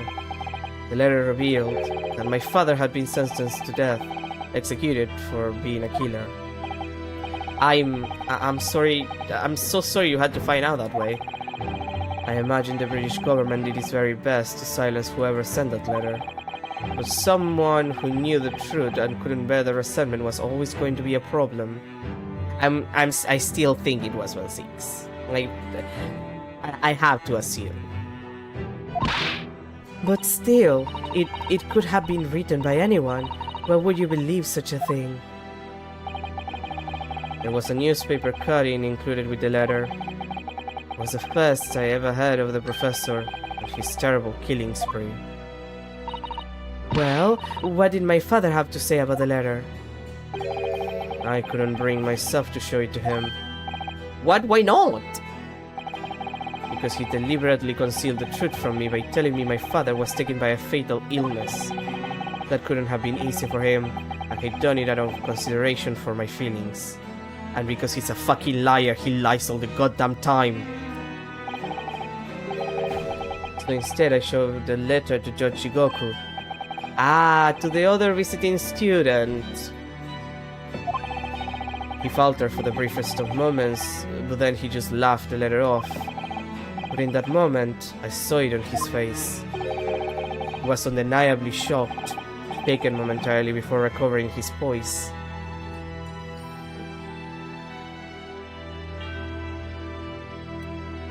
He lost his poise and he didn't even get to do critical damage. Not everybody's gonna get that joke. A year later, my bereaved mother succumbed to the strain of grief and she too passed away. That's when I made up my mind that one day, without fail, I would cross the seas of Britain and seek the truth for myself. The truth about my father, Genshin Asobi. And I wouldn't let anyone stand in my way. Oh, Kazuma-sama. Well, that's, I'm so sorry, bro. What we learned today in court turned things completely on the head. It was an impressive piece of lawyering, Renosuke Naruhodo. Lord Van Six isn't the Reaper, you know. And also, can you stop using my full name? Like, you're my best friend and my dead boyfriend who came back from the dead. I almost don't want to believe it myself, but it turns out that Inspector Gregson himself, the victim, was... It's clear that the Inspector was behind the Reaper's activity all along. What? You mean you knew? The real question is, who's been giving orders to the Inspector? Yes, Baron Van Six is the real Reaper. Come on, you know that that's not true. You had that pulse there, you know it's not true. And I know that 10 years ago, it was him who decided my father must be a mass murderer and sent him to his grave. No, he was merely seeing that justice was done as the law dictates. He's not to blame. Ultimately, it's people who condemn people. The law is just a tool that they use to do it. Okay, but he's right. Like the law is unfair sometimes. So like he's actually based, fucking based and truth, like truth nuke right there. And when a man condemns another, he must take responsibility for his actions. Of course he must. I know for certain that my father would never have taken another man's life. Kazuma, I have his will. By the way, he admitted to actually killing one man, actually. On the contrary, my father's life was taken by the Reaper. You know, about that, I have your dad's... Kazuma, what do you make of these? There's only one place where defense lawyers and prosecutors should discuss evidence. The courtroom. So it seems you're still confused by the situation. That's what I make of it. Is your dad's will, you piece of shit! I get the feeling my friend's always going to have the edge over me, isn't he? This is so unfair! What do you mean I can't show him his dad's will? The will of his dad, who is fucking dead. Anyway, can you tell me how to get to Maria? Oh, thank God, he's the one who tells you how to get to Maria. This came up in the trial, didn't it? As something a little dubious, super sus, if you will. Very amogus. The fact that no time of death was recorded on Inspector Gregson's autopsy report. Yes, there were some unexpected turns in the quorum earlier. The suggestion you came up with certainly took everyone by surprise. The idea that the victim died the previous day at some other location is quite something.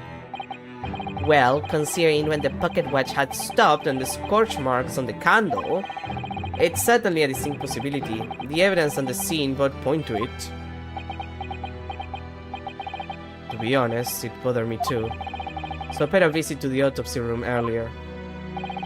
The coroner responsible wasn't there, but I got a name. It's Dr. Gory.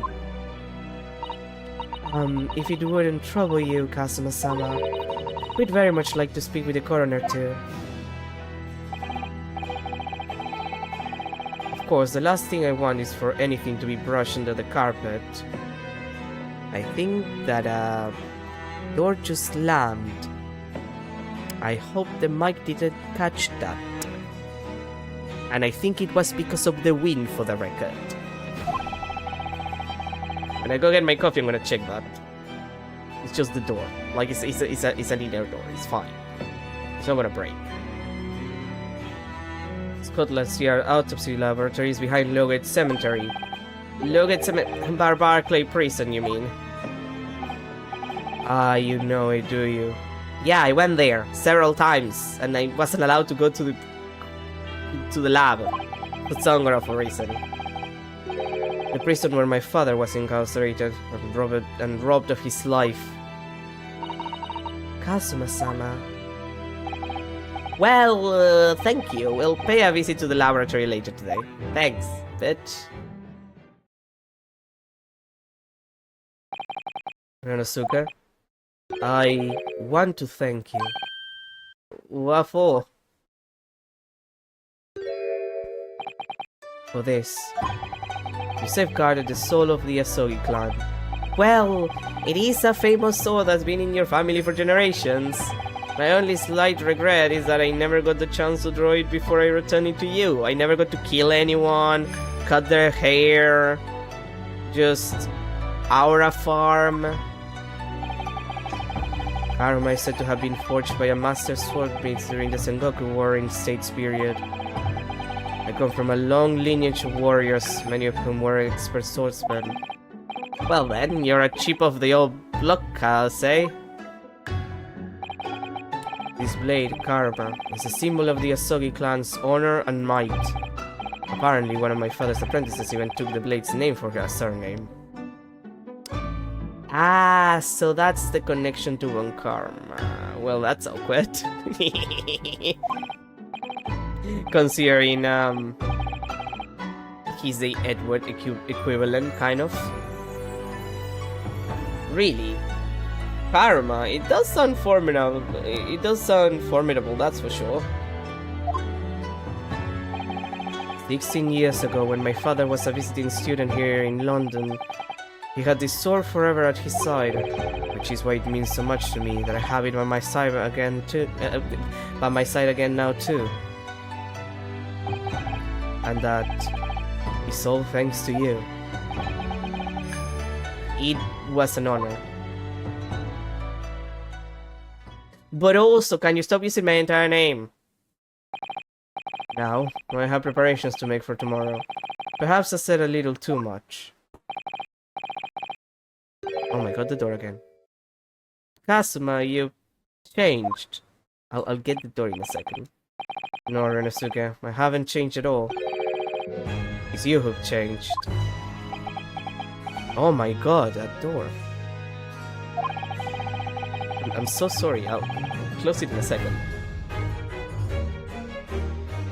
I can completely understand your resentment of Lord Van Six, given what happened, but the fact is, those events in this case are, well, unrelated. Is that what you want to say? How can you be so sure? What do you mean? Never mind. That man is the Reaper, and it's for that reason that the inspector was killed. I'm going to prove as much in court tomorrow, by whatever means necessary. I can't let you do that, Star Fox. I mean, Kazuma. Can't let you do that, Kazuma. I know you'll do what you have to do as a lawyer, but I'm sure I don't need to tell you that I won't be taking any prisoners in the courtroom. I would expect nothing less. Until tomorrow then, in the Old Bailey. Okay.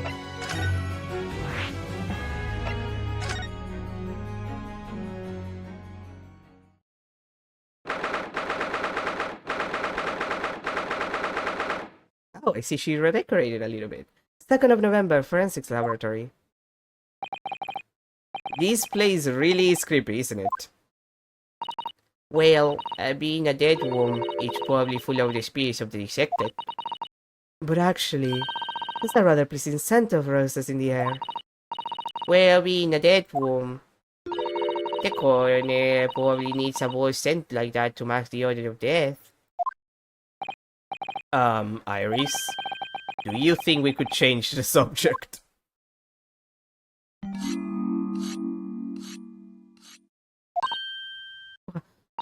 What was that?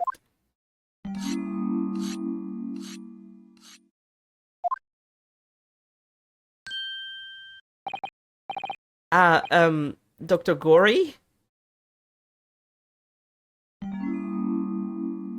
You have to wear the mask. What? That noise, before. I was sharpening my tools. I'd be dead meat if I didn't keep a perfectly keen edge on them. Right. When following the collagen fibers in the dermis, an expertly sharpened scalpel cuts like cheese. Would you like a demonstration? Oh, yes, please. I'd love to see. Then, I think you'll do nicely. Huh? No, I wouldn't do nicely at all. I mean, maybe some other time. Was that a tut? Well, we came here to ask questions, so... Well, now I'm gonna go deal with that, and I'm gonna go get myself my coffee, so I'll be back in a second. Jesus Christ, the door.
Alrighty, I'm back, and I dealt with the door. I am so sorry. I didn't think it was so windy. Like, it's so hot today, you would assume it's not windy. No, it's fucking windy. Anyway. We have actually met before. I'm a lawyer, if you remember. You're not dead yet. What? So Mama said I wasn't to cut you open. She's so strict about things like that. Well, good. Dr. Site has some scruples, at least. Some? Oh dear, it looks like she's not interested in talking to us for the time being anyway. For the time being? You mean until we die? I hope that's a way off.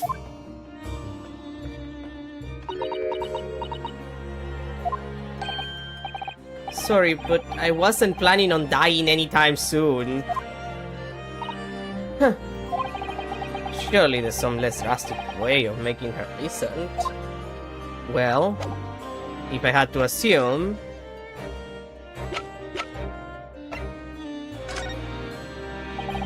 Dr. Gory, we actually came to ask you about this. It was very good. Good? Sorry? His skin did snag my blade once, and very little mess. His joints dislocated easily, and his muscle tissue was a pleasure to work with. We can't skip those details! But there is one thing about the report that's caught my attention. You don't seem to have recorded a time of death. Why are you surprised? It's extremely notable. Oh, you're cute! She's adorable, look at her. That's not my fault. Oh, that made me jump. Then please, tell us what happened.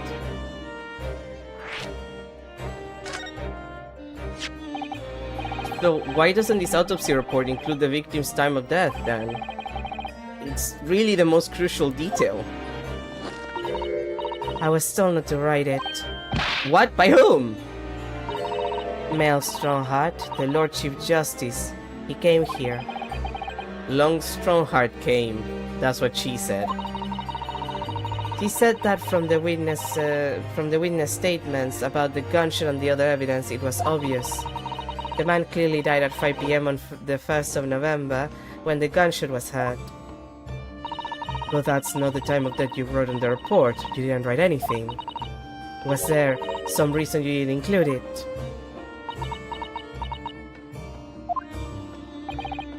Dr. Gory, if you're hiding something under Long Strongheart's instructions, then sooner or later you're going to go the same way as your mother.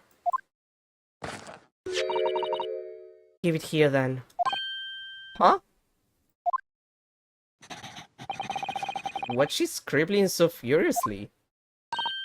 There. You've written... What? What's he written? Tell us! Indeterminate. But... An accurate estimation of the time of death is not possible.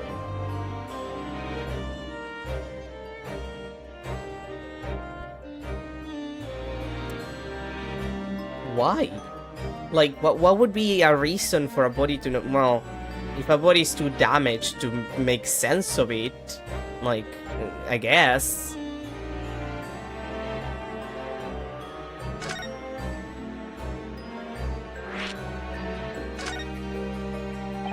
What do you mean by that? Why was the time of death indeterminate?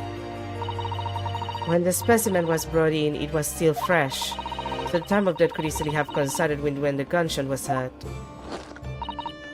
But there was one small discrepancy. What discrepancy? There was some fried fish in the pocket of the specimen's overcoat. And the fish had started to rot. What? If the victim liked fried fish, he presumably liked to eat it before it went off. Well, yes. What are you really trying to say? It's possible that someone tried to manipulate the apparent time of death. Manipulate? Is that even possible to do? Theoretically, if you were to chill the body in ice, you could delay the onset of putrefaction. If the overcoat wasn't on the body at the time, Then only the fish would have started to rot. with today's science, it's not yet possible to determine if the body was chilled or not. But today's science is advanced enough to let you freeze a corpse, it seems. But surely, chill a corpse like that would require an enormous electrical refrigerator. And I don't imagine many households in London are equipped with such a device. No, definitely not. Maybe in a factory or some other special places, like a morgue. I don't recall seeing any factories or such like on Fresno Street, though. I wonder, if the inspector's body had been chilled somehow, what might the actual time of death have been? I couldn't say for sure. But at the most, it might have been a day earlier. No! In other words, it will corroborate your previous deduction, Mr. Naruhodo. That Inspector Gregson was killed a day before his body was discovered at a different location. Did you inform Lord Strongheart of this possibility? He simply said that there were no electrical refrigerators of that size in the vicinity.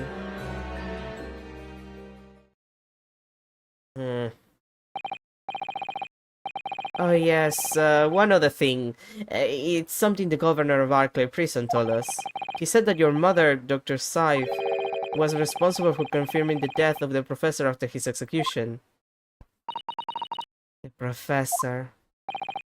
Apparently, you always enjoyed listening to your mother's stories about her work, so we were wondering if you might know something about what happened 10 years ago.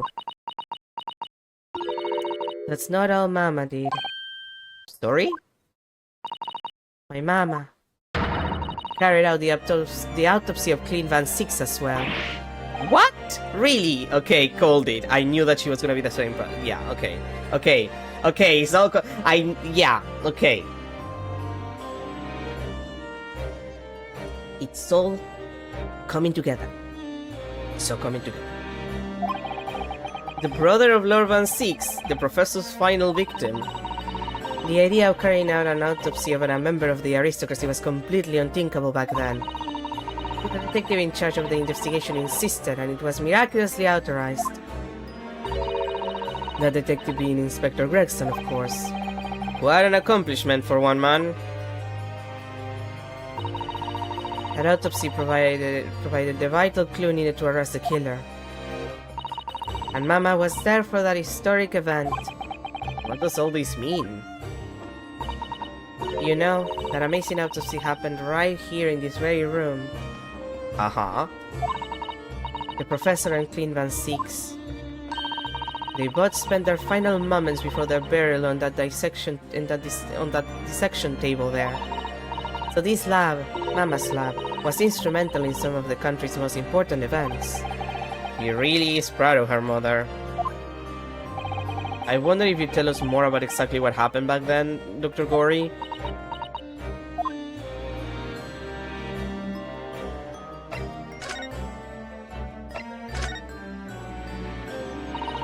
The professor's execution was Mama's first big case. She had to be in attendance at Barclay's prison's execution chamber, and signed a certificate to confirm the victim's death. The convict's death, rather. I mean, it's a victim of being killed by the state, but... details. Mama is the best coroner in the world, you know. I was so proud of her. But the execution didn't actually take place. No. Worse still, Mama actually helped with their jailbreak. I didn't want to know. Oh dear, you found out recently, you mean? I believe in her, in Mama, but now I wonder if I'm starting down the same path as her. You mean because you omitted the time of death on this autopsy report? To be fair, if I was just starting my job, and it was my dream job, which it appears to be for this girlie, and fucking Mel Strongheart came to me and told me... How old are you anyway? Like, I need to check. You're 19. If I was 19 in my dream job and Mel Strongheart came to me and he's like, you have to put this date here, I would be a little afraid. I would be a little hesitant to actually do the right thing. But that's because Long Strongheart forbade you from including it. Just like Mama, I'm sure she was coerced by somebody too. Yes, that's my feeling as well. There's no doubt that there were powerful forces at play 10 years ago. The execution could have been staged without a lot of people at the prison knowing about it. Obviously, the prison governor must have been in on it as well. God damn it, I can't read. The big man with the little handcuffs. According to what he told us, he was tricked by the chief warder. He says he knew nothing about it. That sounds fake, but okay.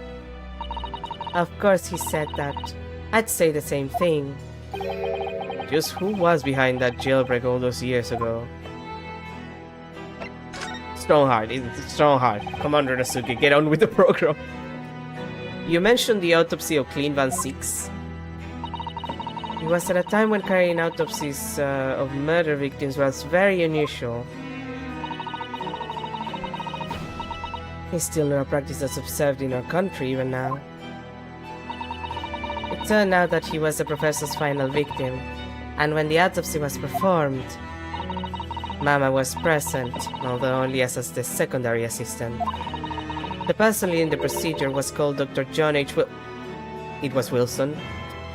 Okay, okay, so that's it. That's the connection. I get it now. I get why Wilson was killed. He's one of the few people who know what actually happened to Clint. He knows because he was the person leading the procedure, so he had to die. And Gregson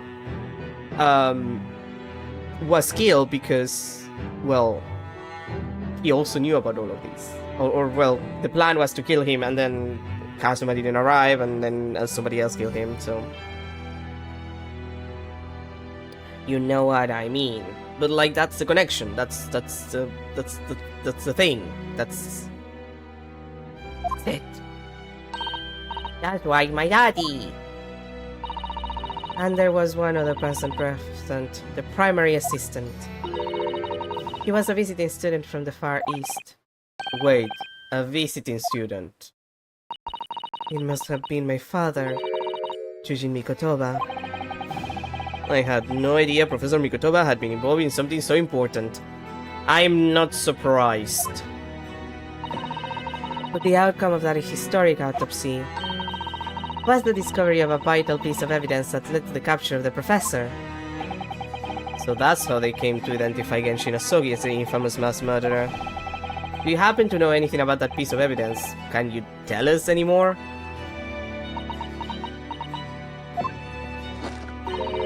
Would you like to see the records for yourself? What? Would that be alright? What's the point of keeping records if people can't look at them? They're filed under V at the back of the scuboards, with the other records from the last decade. Thank you! Oh my god, most helpful person! In this entire trial, by far. Let's see, Van Six. That's strange. What, Mr. Naruhodo? They aren't here. There's nothing under Van Six. There must be. Perhaps somebody took them away? No, no one's allowed to take documents related to the professor case out of this room. But you're right, they're gone. Well, when was the last time someone looked at them? Do you remember? It was... Oh yes, I remember now. It was 2 years ago. Girl, why do you pull your eyes that far back? It's a little hey, Jason. A consulting detective came one day saying that he'd like to see the records. No, you don't mean... Sherlock Holmes was his name. Deep down, I knew that was coming. Motherfucker! Do you think he stole the records? Oh no, surely not. Iris, that can't be right. Can it?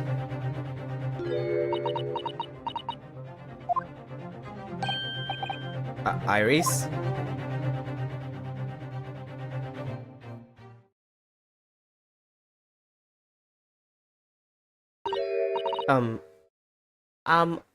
Uno? I hope you don't mind, but What is it, Iris? I just remember something very important I have to do. I'm going to have to leave you now. Oh, this is very sudden, Iris. Well, we'll come with you then. Oh, no, there's no need. You and Uno can take your time here. Fine, for now then, good luck. Wait a minute, little girl. Oh, me? I remember now. You've been here before, haven't you? Oh. Have you, Iris? Yes, 2 years ago, when that detective came. You were with him, weren't you? You were a living specimen then, too. I mean, she's still alive. That's the way it usually works, yes. Was I? I don't remember. Anyway, shall we? But I must dash. Wait, Iris! I brought up a point for you when you get home. What's the matter with her? I can't believe that Maria Gori is the most helpful person in this entire fucking trial, if not this entire fucking game at this point. Like, all I had to do was actually show her, like, that she fucked up, and then immediately she started to help. No tests, no dance of deductions, nothing, just directness and moral support. She's behaving really strangely all of a sudden. Well, in that case, we won't keep you any longer either. It's been quite a while since I had any visitors. That was really fun. But next time you come, I'd prefer I'd prefer it if you were ready for this section. I can't make any promises, sorry. If you like, I'll bring you something to dissect. Odd. It's a bit strange that the records of Cleanman's 6 autopsy have disappeared. But I think we've asked all we came to ask now. Well, I guess it's time to go back to Sholmes.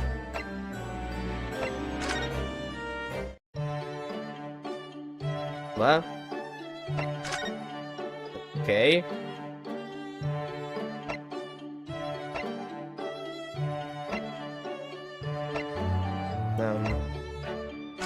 Fresnel? Is there something new there? Oh, apparently there is. Thank God that I checked. 2nd of November, Room and Fresno Street.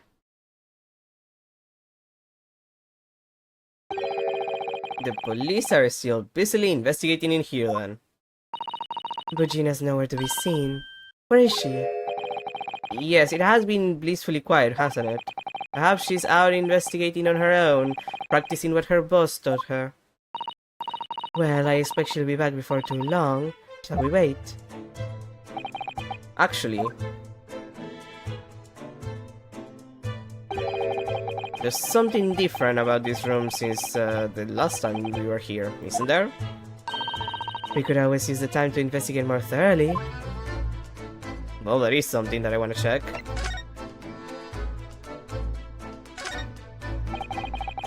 This little trunk wasn't here before, was it? Oh, it appears to be made of metal. It must be very heavy. I wonder to whom it belongs.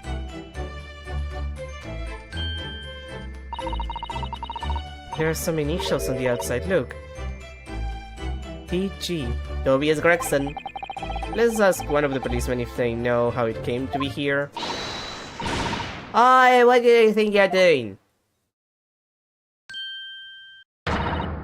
That's my trunk, that is, and hands off. Gina! Where were you hiding? I don't know, you leave something unattended for a few seconds and every Tom, Dick and Harry got his greedy eyes on it. Just a wild guess, Gina, but What? Spit it out, Odo. is it fair to say that you've only owned the trunk since this morning's trial? What? What are you trying to say? Come on, this trunk goes with me everywhere. I've always has. Where have you been that last year? Trying not to incur your wrath, mainly.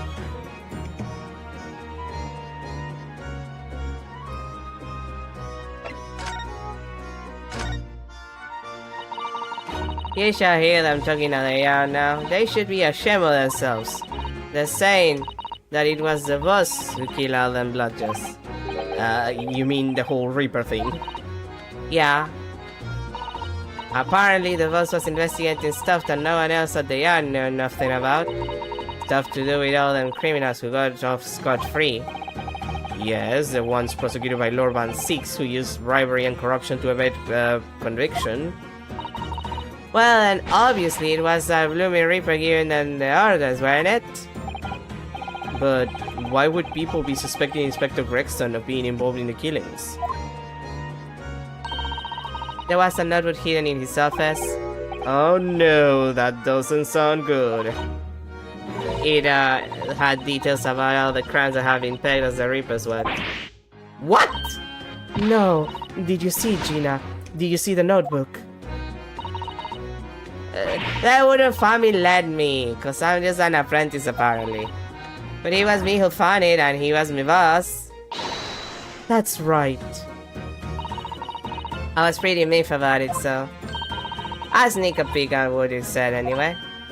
Oh, That's Sergina. She doesn't know how to read though, does she? Or it was that just a lie that she told Gregson? So you managed to see what was written in Gregson's secret notebook anyway, did you? Wait, I see it. It's my right to read what he wrote. and what had he written, Gina? Dates, times, places, names, a long list of them. All details about the blood is supposed to have been done by the Reaper. But there could be an explanation for that. Perhaps it was a record of the inspector's investigations into the Reaper's activities. Exactly, that's what I said. That's the first thing you think, right? As it happens, it was full of names I recognized anyway. Well, the Reaper's targets were almost exclusively known leaders of London's criminal underworld. Well, yeah, but there was one name right at the end that was a bit odd. At the end of the list, you mean? I'm pretty sure the date against it was 21st October. Oh, the day before the inspector was found dead. So, what was the odd name? It wasn't like a name I ever seen before. It was something like, Nah, it's not good. I can't remember it. I don't think it was an English name, put it that way. Oh dear, what a pity. There was something else too. I don't know if it matters, but the same name kept coming up over and over. Sheen, it was. Don't suppose it means anything, but...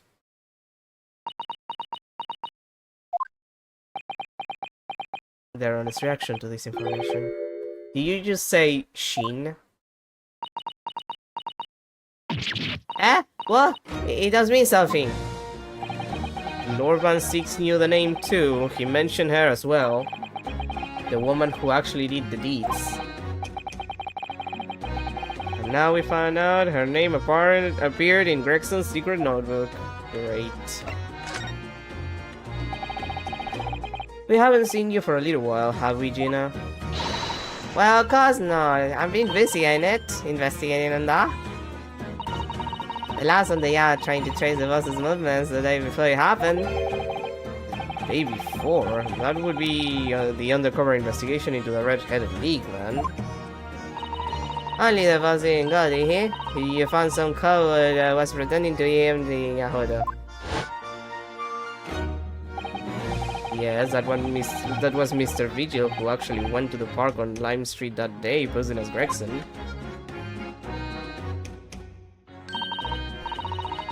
Well, anyway, you ain't the only one turning stuff off. I've got my own ways of getting results.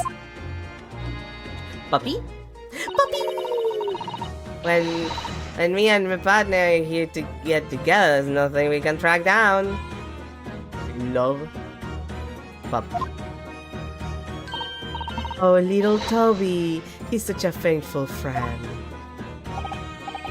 So, have you tracked anything down then? What do you think, eh? Cause we have, can't tell you though, but it's business, in it? Ugh. Anyway, the point is, you lot ain't never need any help. You know who to turn to, right? Me and the Hellhound here. Right, because he looks also hellish honest. Hello? Toby. Perfect. Gina, about your Hellhound there. Back up. Chief Inspector Toby, you mean? He's a proud of the puppies. In Japanese, police stuff means something quite different and not altogether nice to those involving crime. Should I know what that means? I don't know what that's referencing, I'm not gonna lie. But here in Britain, it's a wonderful compliment, it seems, for a canine at least. It should be, after all, in the great exhibition case the other day.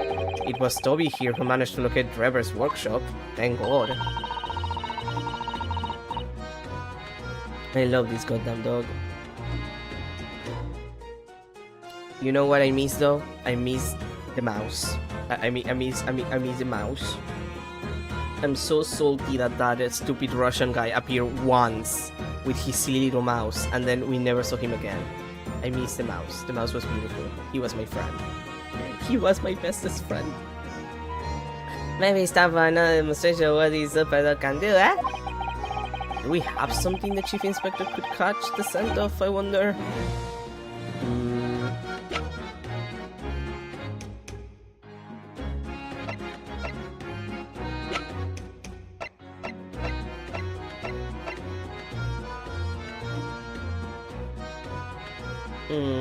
Good question. How could I give that? I guess, yeah, I was thinking about the herpes. Like, that's probably the best option. Like, it's the main thing that might have the most smell attached to it. I don't think I could give. I don't think I could give the dog the papers. They probably don't have a lot of smell. Take that! Well, Chief Inspector Toby, if you wouldn't mind having a sniff of this. So excited.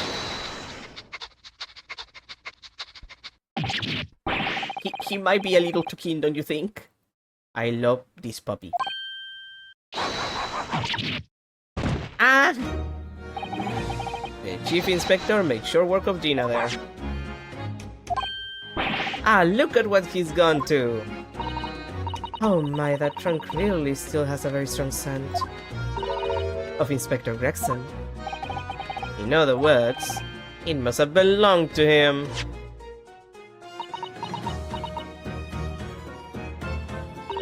Alright, he's a fair cop, I suppose. And you nearly got away with it too. If it wasn't for that faithful dog of yours. You always talk so proudly of Chief Inspector Toby's nose and what it can achieve. Did it not cross your mind that he might identify something that was right next to us? Yeah, that was a bit of a bloomer, wasn't it? That's enough now then, Gina. I think it's time you told us the truth about that trunk.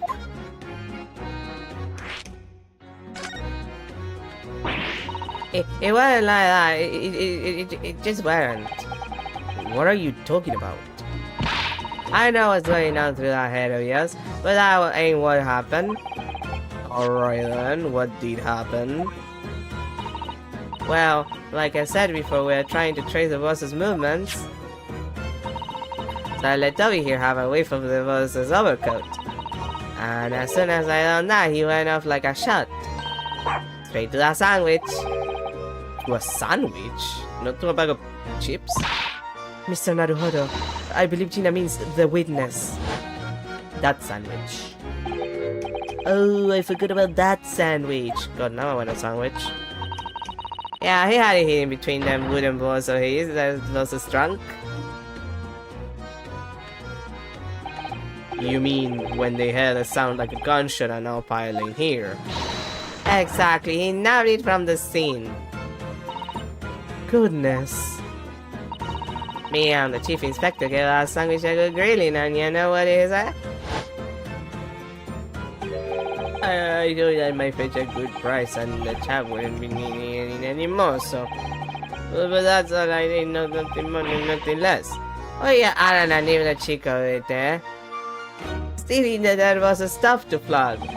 So Miss Venus wasn't the only one to meddle with the scene of the crime then. God, these people. How could they? So anyway, that's what happened. And it's a pretty decent trunk, so I feel I might as well make a use of it. Is there something wrong with that, eh? Well, maybe you and Mr. Sandwich should try to find the answer to that question together. Like that's evidence, honey. You think perhaps the trunk should be turned over to the police, don't you? What are you on about? I'm the police! Vina, if you wouldn't mind, could we maybe examine it? Yeah, alright then. Do what you want with it. Thank you. We shall make a detailed record of our examination of the evidence. Excellent. Now let me go check the trunk. Puppy? Well, first the trunk, then puppy. Well, it has a mark here. Have you seen this huge gash across the side of the trunk here? It's gone right through the leather into the metal behind. Gosh, for a metal chest like this to have been so badly damaged. Whatever made the gash must have struck the side of the trunk with considerable force. I wonder how it happened.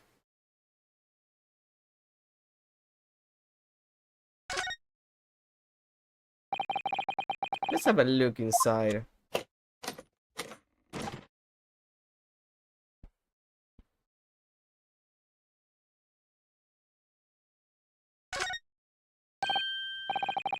Look, there's something inside. Oh, let's see. It appears to be a passport, authorizing him to travel overseas. Was Inspector Gregson about to go on a trip abroad then? Well, he was getting transferred to Paris. Perhaps the date of the departure might tell us something. That was... Oh, What is it? it was for travel on the 31st of October, just one day before the incident. What? Really? So it might not be his passport. Gregson went to France the day before his body was discovered.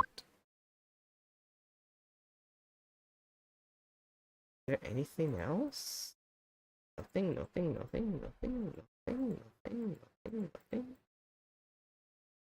Oh, hey!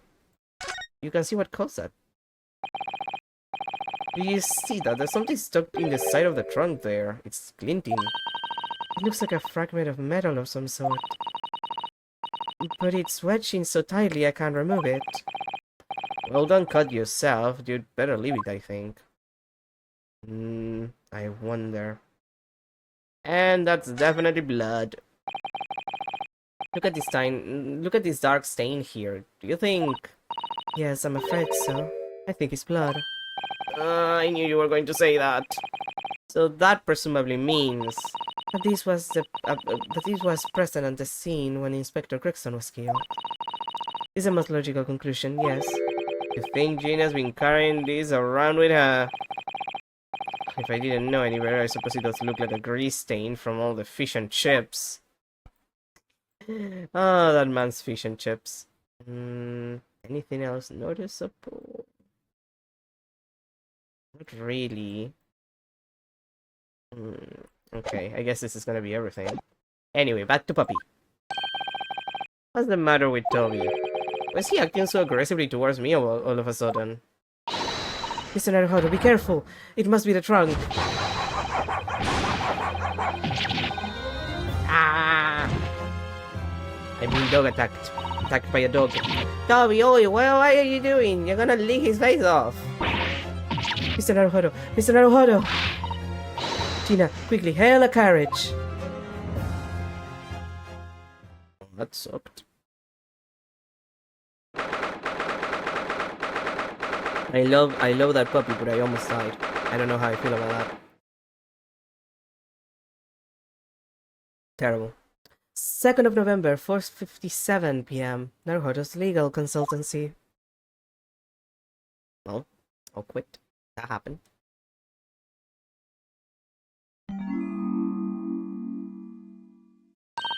Oh, Mr. Naruhodo, are you alright? Misusato. Ah, conscious again at last. A blessed relief, my dear fellow. After all, to drop dead after a moderate licking by a small terrier was unseemly. What is or isn't seemly is irrelevant here, Mr. Sholmes. He deserves that. He deserves worse. I'm so glad there's no lasting damage. How are you feeling? I'm fine, thank you. Did you bring me back here? What's this on my head? A bandage? Sadly, we had no ice, so that's a compress of sugar water. Sugar water.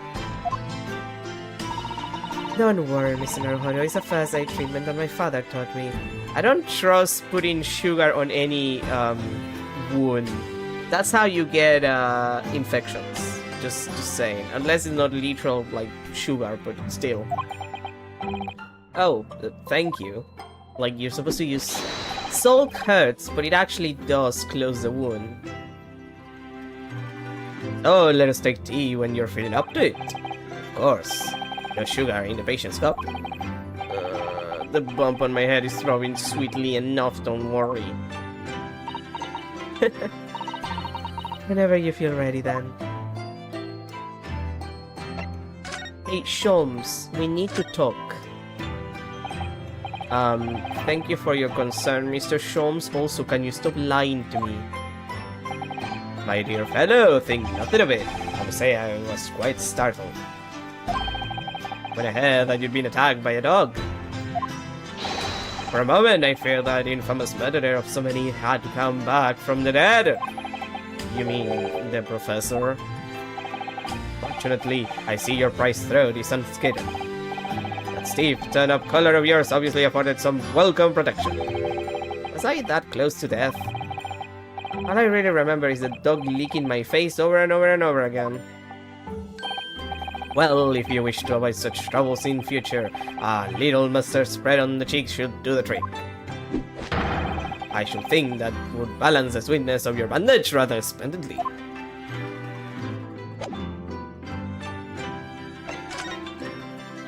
Well, I guess if it's only that, then let's go down for tea. And maybe getting some answers from fucking Sholmes.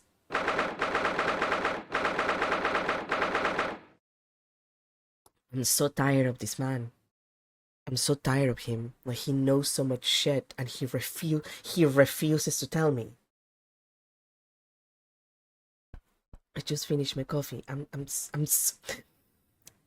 Sholmes. 2nd of November, Sholmes' suit. Mit dem Schwarzbiergebot brodelt wie ein Feuerberg, den Schlund es mir verbrannt, ach Hopfen deine Wut. That's definitely German. Mit dem Or Dutch. Befahl, One of the other. hat wie ein Diamant, den Zahn entzwei es brach. What on earth is going on here? Am I having a bad dream? Ah, no, it's an old German folk song. Rather a fine rendition, I think. That's the least of my concerns. Iris?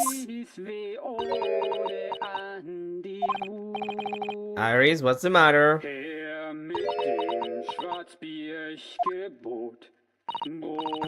Who is that sprawling, that relaxed gentleman over there? Sato, don't you recognize your own dad? Mir verbrannt. Ach, Hopfen, deine Wut Iris, is she even listening? her Excuse me, sir. I do apologize for troubling you while you're singing so merrily, but would you be kind enough to explain the situation? den Zahn entzweie, es brach. Well, that worked. Über deine Wut A crooning gentleman and a mute young girl. A rather tantalizing juxtaposition. And one that appears to have incited the gods of deduction within me to find their voices too. Oh, Mr. Shums, do you mean?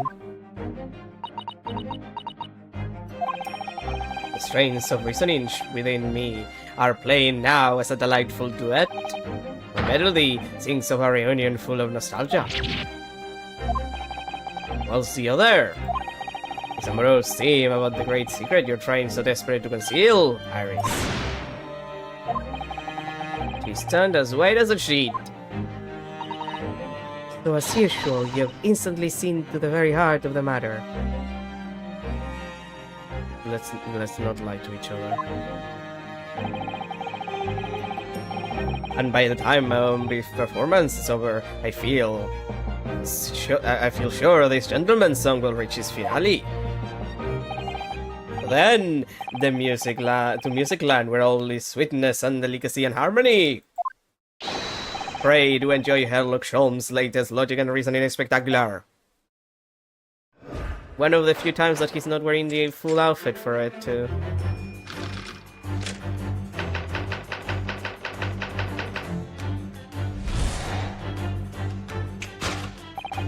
Lastly, we consider the gentleman's nationality. Clearly he's a German with no grasp of the English language. It's evidenced by the Germanic song he sings and his apparent inability to understand when he's asked to desist. So why is the man here at all and in such apparently high spirits? The answer, of course, Iris, is clearly known to you. Indeed, we need only follow the gaze of those bright young eyes to unravel that particular part of this mystery. The reason for the man's smiley, irritating warbling is revealed by the herbal tea. The immediate change of like, really, Hurley? You obviously offer a German guest a cup of your latest herbal blend. The delectable flavor has made the man's spirit soar. Resulting in this joyful ditty tumbling incessantly from his lips. I eagerly await sampling the flavor myself, that I may join the fellow in his state of elation.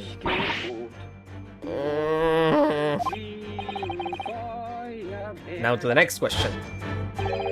Who exactly is this gentleman availing himself so thoroughly of this attack? I know, I'm pretty sure he's there.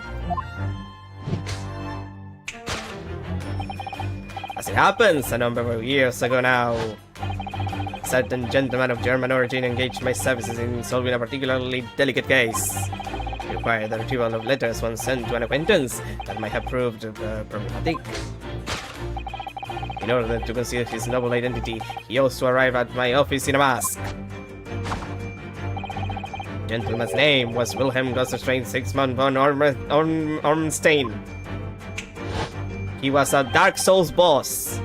I mean, the king of Germany. I mean, with a name like if my memory serves, the mask worn by this gentleman is identical. Are you stupid? He's stupid. He's stupid. I know. Yes, there can be no question that man belonged to the king of Germany. It would appear that His Majesty remembers the fine service I afforded him, and has decided to show his face again, mask and all, in order to express his gratitude. A well-mannered monarch indeed. Wouldn't you agree, my dear fellow? No, you're stupid. Poor Iris, she doesn't usually have to deal with this bullshit. Or rather, she doesn't usually have to deal with the dances of deduction because she's not usually present for them. So if she deals with Sholmes doing this shit, he's usually actually doing it correctly. He's not fucking around, I would assume. Because at this point, I think it's very obvious that he's just fucking with me. And by me, I mean Ryonosuke. Like, personally fucking with me. Like, he just doing this to be annoying to me personally. So like, she's probably just like, really, Hurley, what the fuck is wrong with you? What the fuck is wrong with you, Hurley? Hurley, what the fuck? Why are you like this? Isn't it obvious? So stupid.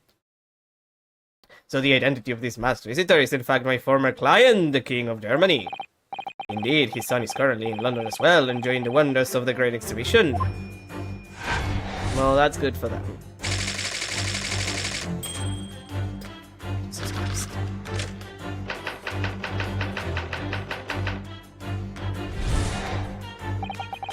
Which leaves us with one remaining imponderable. Yes, you, young Iris. Your apparently inexplicable silence is unable to hide the truth. Yes, the reason for your muteness is concealed inside that knapsack. £5 note, I believe I must say, as your compatriot, I'm deeply saddened. It would appear that you've allowed yourself to be bribed into silence by His Royal Highness, earning yourself some spending money in exchange for keeping quiet about the King's secret. And now, the final piece of the puzzle. What is this secret you strive to hide with your silence, Iris? Ah, yes. You need only follow that brief involuntary twitch of your eyes to find the answer.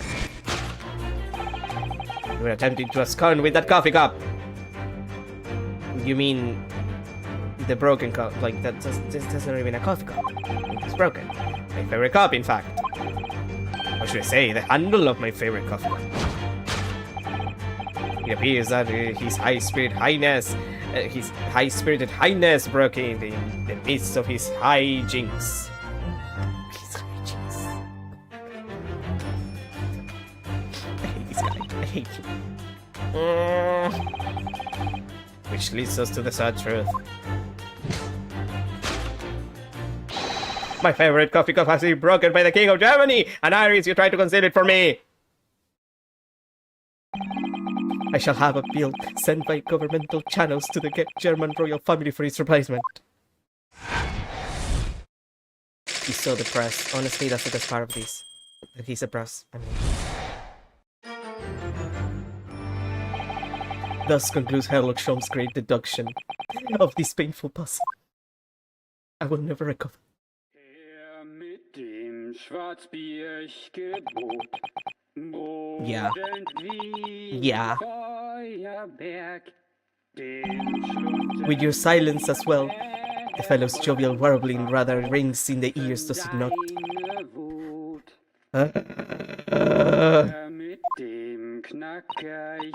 Mr. Sholmes? I must say something does rather trouble me. Pray, Mrs. Sato, to tell. His Royal Highness doesn't appear to have moved a muscle since we arrived. Ah. And you haven't said a word either, Iris. If Mr. Sholmes has it all right, you might as well own up to it now. Well, I can't assume that he doesn't have it all right.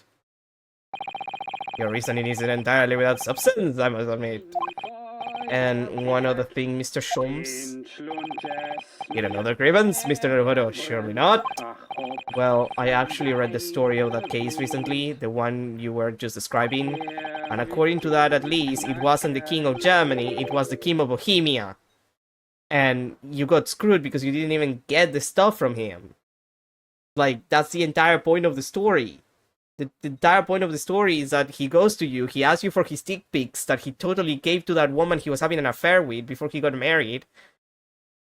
Because he didn't want her to blackmail his ass or send it to the family of the woman that he was actually gonna marry for, you know, royalty reasons and whatnot. And then you tried to get the stuff from her and you didn't, and she just escaped with it and went and married some other guy and lived her life. Because you're stupid. Like, that's literally what happened. I do like calling it dick pics more than calling it like letters, because technically it is letters, but also dick pics is funnier. And, you know, it had the same power of blackmail at the time. Like, if it had been dick pics, it would have been even worse, probably. But anyway, you even failed at work. You didn't get the thing. You got outsmarted by a woman. Which is the point of the story. That Sherlock Holmes realizes that the reason why he failed is because he thought a woman wouldn't beat his ass. Like, he didn't think he would be outsmarted by a woman. And then he's like, oh man, I got outsmarted by a woman. God, I'm dumb. Well, that was my mistake. You think better of women. I'm sorry, women. You know, that kind of shit. Goodness, was it? Yes, that's quite true. Master Gods, the prince, testified to that in court. In his words, I had come to see the great exhibition all the way from my home in Bohemia. Oh yeah, that's from the other case. I would ask you to keep that in minor. I would ask you to keep that minor error to yourselves. It could easily become quite a scandal. I believe, Mr. Naruhodo. But it's our turn now to make some corrections to a number of minor errors that may have slipped in. Yes, even Mr. Sholmes is willing to admit he might be slightly wide off the mark this time. Slightly. Although it's clear that Iris is definitely hiding something. We need to find out the truth behind this mysterious scene. But one truth is incontrovertible. My favorite coffee cup is no more. So, shall we embark again on a joint presentation of Sherlock Holmes' Logical and Reasoning Spectacular? I guess if I don't have any other options. If I'm forced to do it, then I guess, I suppose. Sure, wait.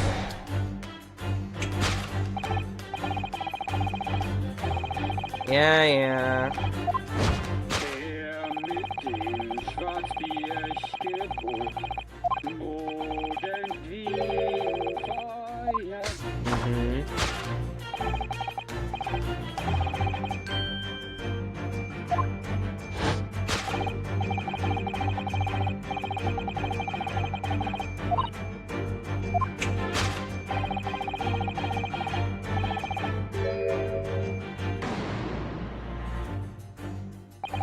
So, what, is some mix of herbs that gives you the urge to sing? Goodness, I should like to try some. And I'd like to hear you singing, but this man... Just how long does he intend to keep up with that tune, do you suppose? As I said, he'd been stuck still the entire time, and if you look closely, his lips aren't moving either. Ah, So I'm not sure what's actually responsible for the spirited singing, but I suspect the answer lies at the end of Iris's case. which is actually pretty noticeable. There. Wait, this... It's a gramophone, still rarely seen in our own country.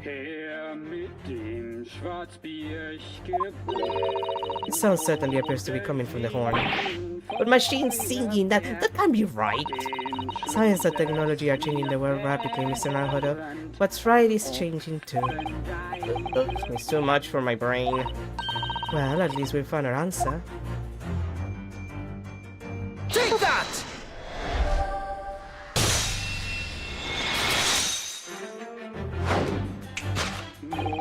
The reason for the man's mildly irritating warbling is revealed by the gramophone, idiot. Indeed, for no well-bred gentleman would break into an obscure folk song when making a social call. In other words, this gentleman isn't singing at all. In fact, it would appear that the fellow is unconscious. Yeah, we noticed. Ah, the music seems to have stopped now. I ask you, Mr. Naruhodo. Yes? Why would I have purchased a recording of that gibberish? How should I know? Well, never mind. On with the deduction. Who exactly is this gentleman availing himself so thoroughly of this attack?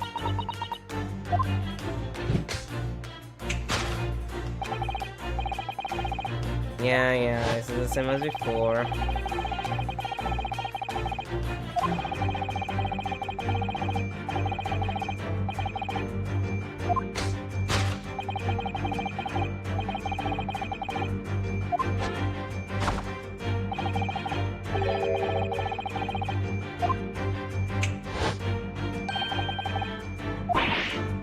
I still believe his name could work for a Dark Souls boss.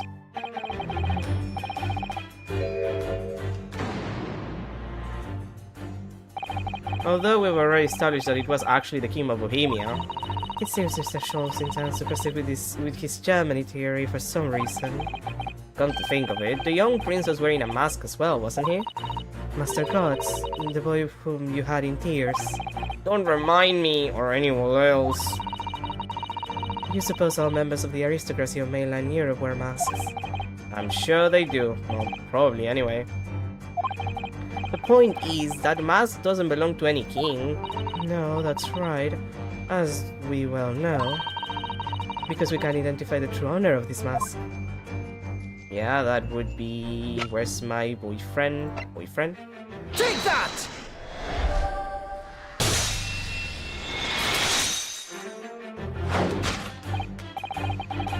Yes, there can be no question that mask belongs to Kazuma Sogi. In other words, my memory is sublimely unreliable. We know. Only you could try to make that sound positive. Kazuma's mask has been languishing on this metal chest for several days. Though that doesn't explain why the gentleman is wearing it now. It is now a simple matter to determine our guest's true identity. After all, the gentleman is unconscious. We need only excuse ourselves in advance, gently, if the mask can peer beneath it. Yeah, it's Eugene, we know. It's kind of obvious. I don't believe... How do you mean to not believe it? Father! I'm afraid, Mrs. Sato, you must be mistaken. No! I think not, Mr. Sholmes. Then it would appear logic and reasoning has once again revealed the truth. This mysterious visitor. He's my unconscious father, Judith Mikotoba. You know, you don't have to feel bad. Logic and reasoning, or just looking insane. I mean, yeah. Me too. Oh, I love that. That's actually great. Just Yunosuke's face just he's suffering. His suffering is incredible. Anyway, the last half. Back to this shit with Sholmes.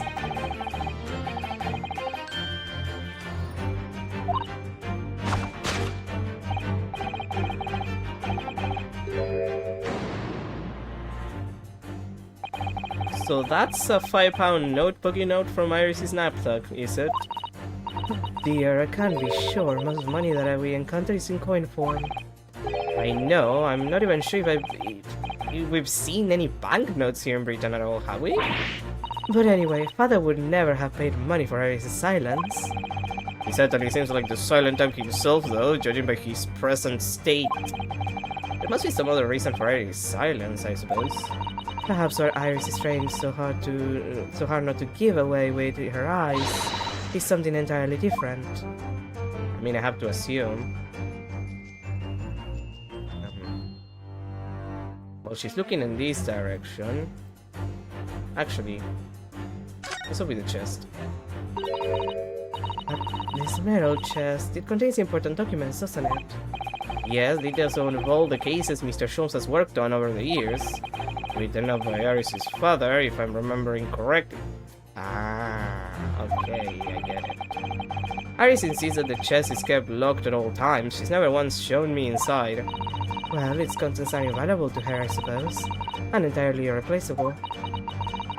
But look at it now. Yeah, it's open. The catch is unlocked for once. Ah, so it is. That's hard to ignore. Very. I've never seen that chest unlocked before in all the time we've been staying here at Baker Street. Well, I guess that's the answer. Take that!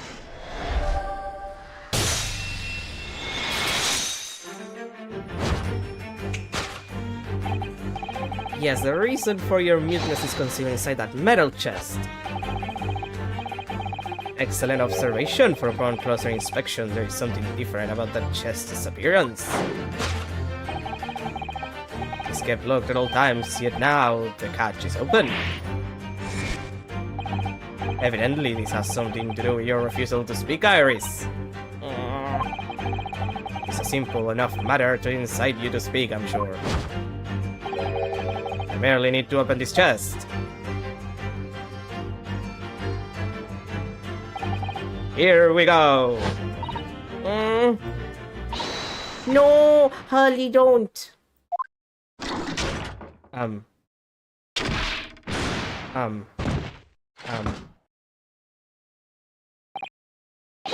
Mr. Sholmes! Mr. Sholmes, Hurley! Well, that's gay. Good for them. He's dead. Oh, thank God he's finally gone. Thank God he's dead. I'm never coming back. Never! Oh, Hurley, I told you not to open it. Ah, so you found your voice now, Iris. Ah! In other words, what just happened clearly reveals the truth here. Yes, the real reason for your silence until now is... This is somewhat different to that usual dance of deduction you perform with Mr. Sholmes, isn't it? Well, he's leaving me alone on the ballroom floor, so I'm going to have to dance it next part solo. What am I supposed to do? Do you want to be my partner? Because I don't see you working for it. And anyway, I need to get to the bottom of these for my own peace of mind. The basis for the dance. Now then, Iris isn't usually this silent type, so... You mean you don't actually know the answer yet, despite that knowing point of the finger before? Miss Usato, sometimes a man needs to point his finger first and think later. It'll be important, believe me. Oh, well, if you say so. I think we'd better examine Iris more closely and try to rescue the situation then.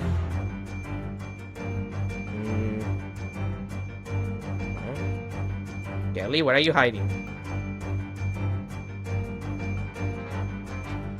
Well, she has something... like, she has a key there.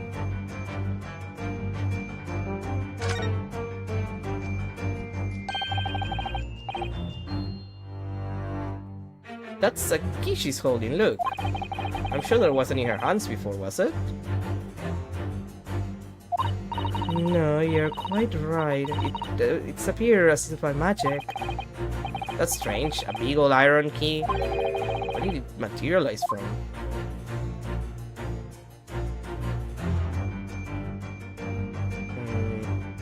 Otherwise... yeah, that seems to be the most suspicious part of this setup, so, Take that!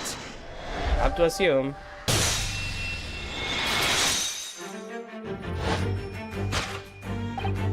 Yes, the real reason for your silence until now is that key behind your back. Ah. When Mr. Sholmes was thrown into the air before.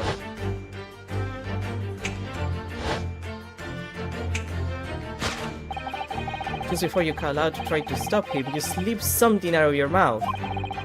That something is a key now in your hands, no doubt the key to the chest.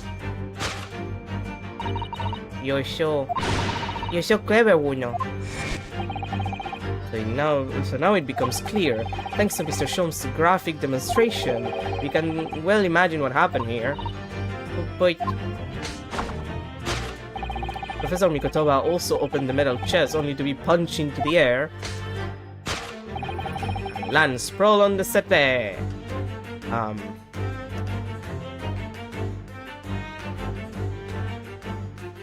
Just the position they're in and everything, you know?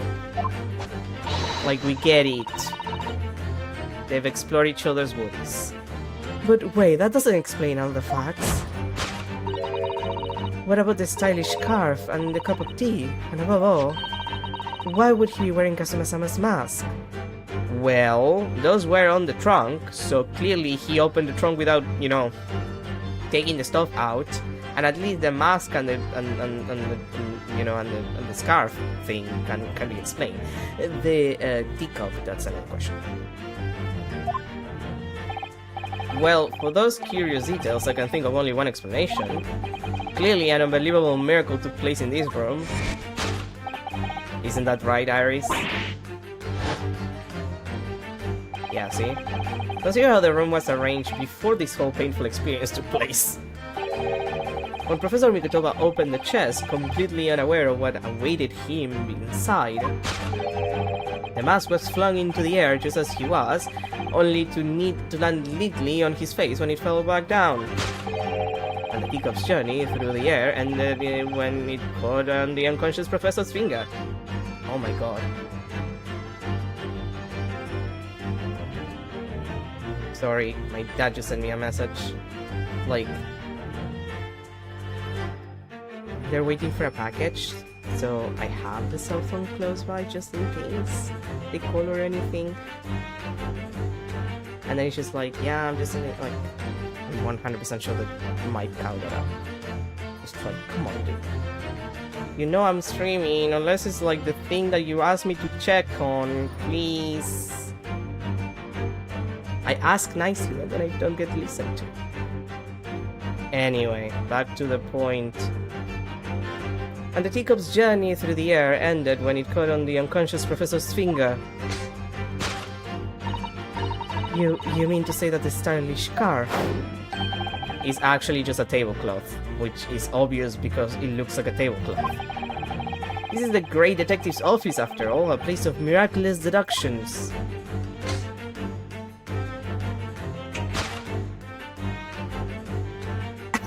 Okay, so she did dance with us, that's nice. Would you expect anything less?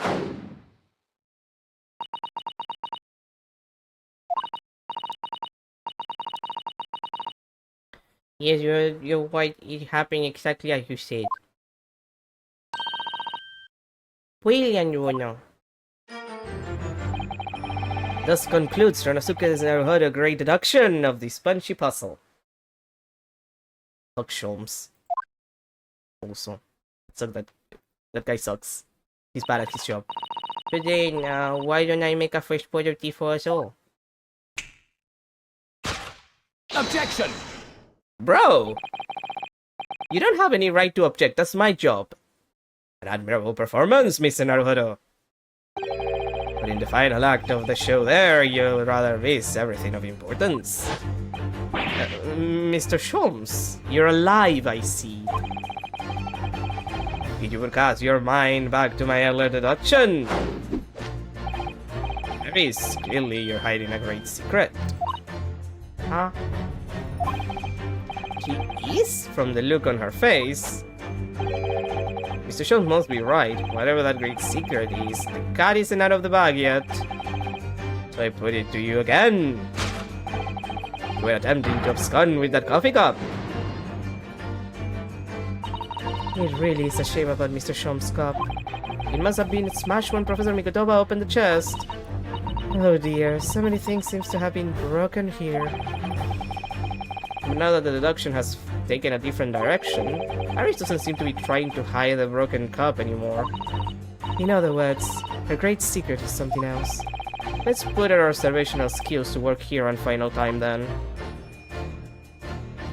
No?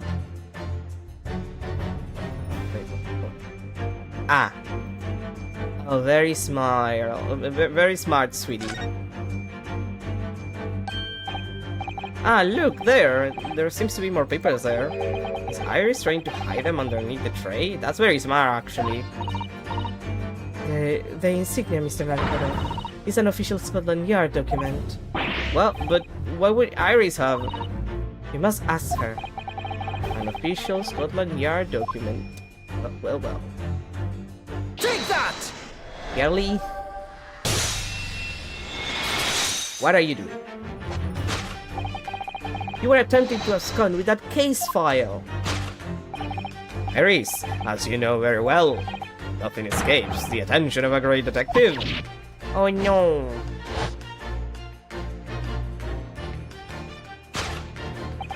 We visited Scotland Yard's autopsy laboratory earlier today, and Dr. Gorey informed us that the autopsy report of Clint Van Six had gone missing. Clint Van Six? Yes, I do seem to recall. Some years ago, I asked to see the report in question. You were with me, weren't you, Iris?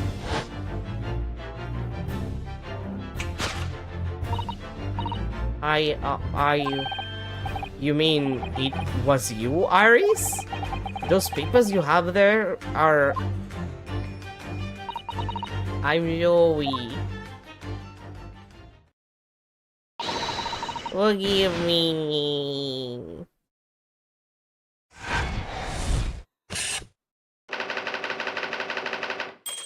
Okay, so if she took them... What would she take?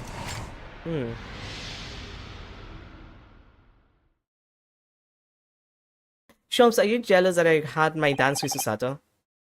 In truth, I would like to have thought I could have predicted the booby trap test. It caught me completely off guard. I was very nearly the late consulting detective Sherlock Sholmes. Oh, I'm Joey Hurley. You're not sorry about Mikotoba then? Because I don't think I feel sorry about it. So it's fine if you don't. So you mean this autopsy report really is... Yes, I took it from the lab, even though I knew it was very important. Was there something in it that troubled you, Iris? Not exactly something that troubled me. Something that I've been looking for. When I saw this report, when I saw the writing in it, I knew it was Daddy's. The writing. Your father's writing. What do you really mean?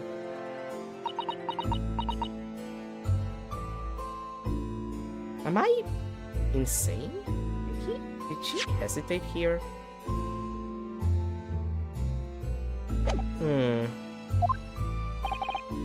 Iris, it must be something that's hard for her to talk about. Sholmes, you're really in the mood. Forgive me for interrupting, my dear fellows. Mr. Sholmes, what is it? Alright, Juju Mikotoba. I feel as though the poor unconscious gentleman on the settee has been somewhat forgotten. Father! Perhaps we should find our guest somewhere more peaceful to rest. Mr. Naruhodo! Yes? Would you be so kind as to lend him your bed? We must do our best to make him comfortable, I feel. Yes, of course, I'll help you carry him up, I guess. So will I. No, I can manage alone, thank you. You have tea to enjoy. You're just gonna have sex in my bed, aren't you? We wouldn't want Iris Brutus too. He's gonna have sex in my bed with Susato-san. Okay, sure, whatever. Sure, I guess. Because there's no better way to make the professor comfortable than dragging him upstairs like a trunk. I wonder. Perhaps that was deliberate. Yeah, they're gonna have sex upstairs. Maybe Mr. Sholmes is making himself scarce to give Iris a chance to talk more freely. And also have sex. He must use this opportunity to talk with Iris. And find out what's going... Oh, goddammit, I thought it was Ranosuke. And find out what's going on.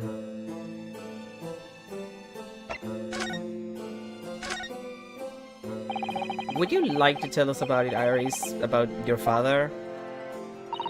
I'm sure I told you before, didn't I? That Daddy used to be Hurley's partner.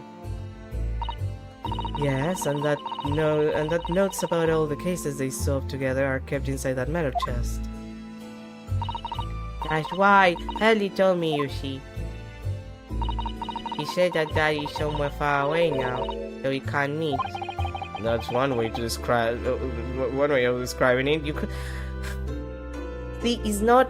I hate this kind of shit, mostly because, like, it's well known that it's not healthy for children to not know about people dying.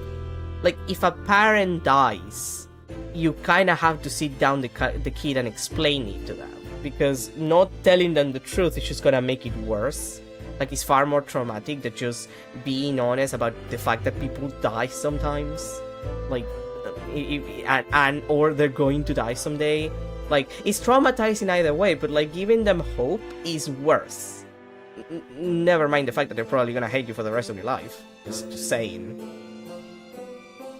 Like, just be honest. This child has probably seen more death than most kids, considering she writes the adventures of Sherlock Holmes, guy who solves murder cases sometimes.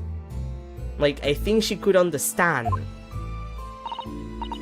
Then, when I secretly unlocked the chest and read through the papers inside, I started to build up a picture in my head of what Daddy must be like. Well, that's only natural. You're just like any other girl of your age. I read that Daddy was a professor of medical science, first year and took my degree too. Well, that's only natural, I suppose. In that respect, you're not quite like any other girl of your age, though. But there was one thing that I could never find out. Daddy's name. His name wasn't anywhere on any of the notes that he made about his work with Hurley. But then one day... That's what happened, is it? When you saw this autopsy report, you finally managed to work it out. Is that right?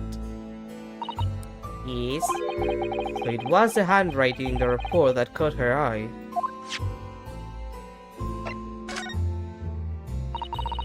When I saw the oh god damn it, I thought it was Natsuki first.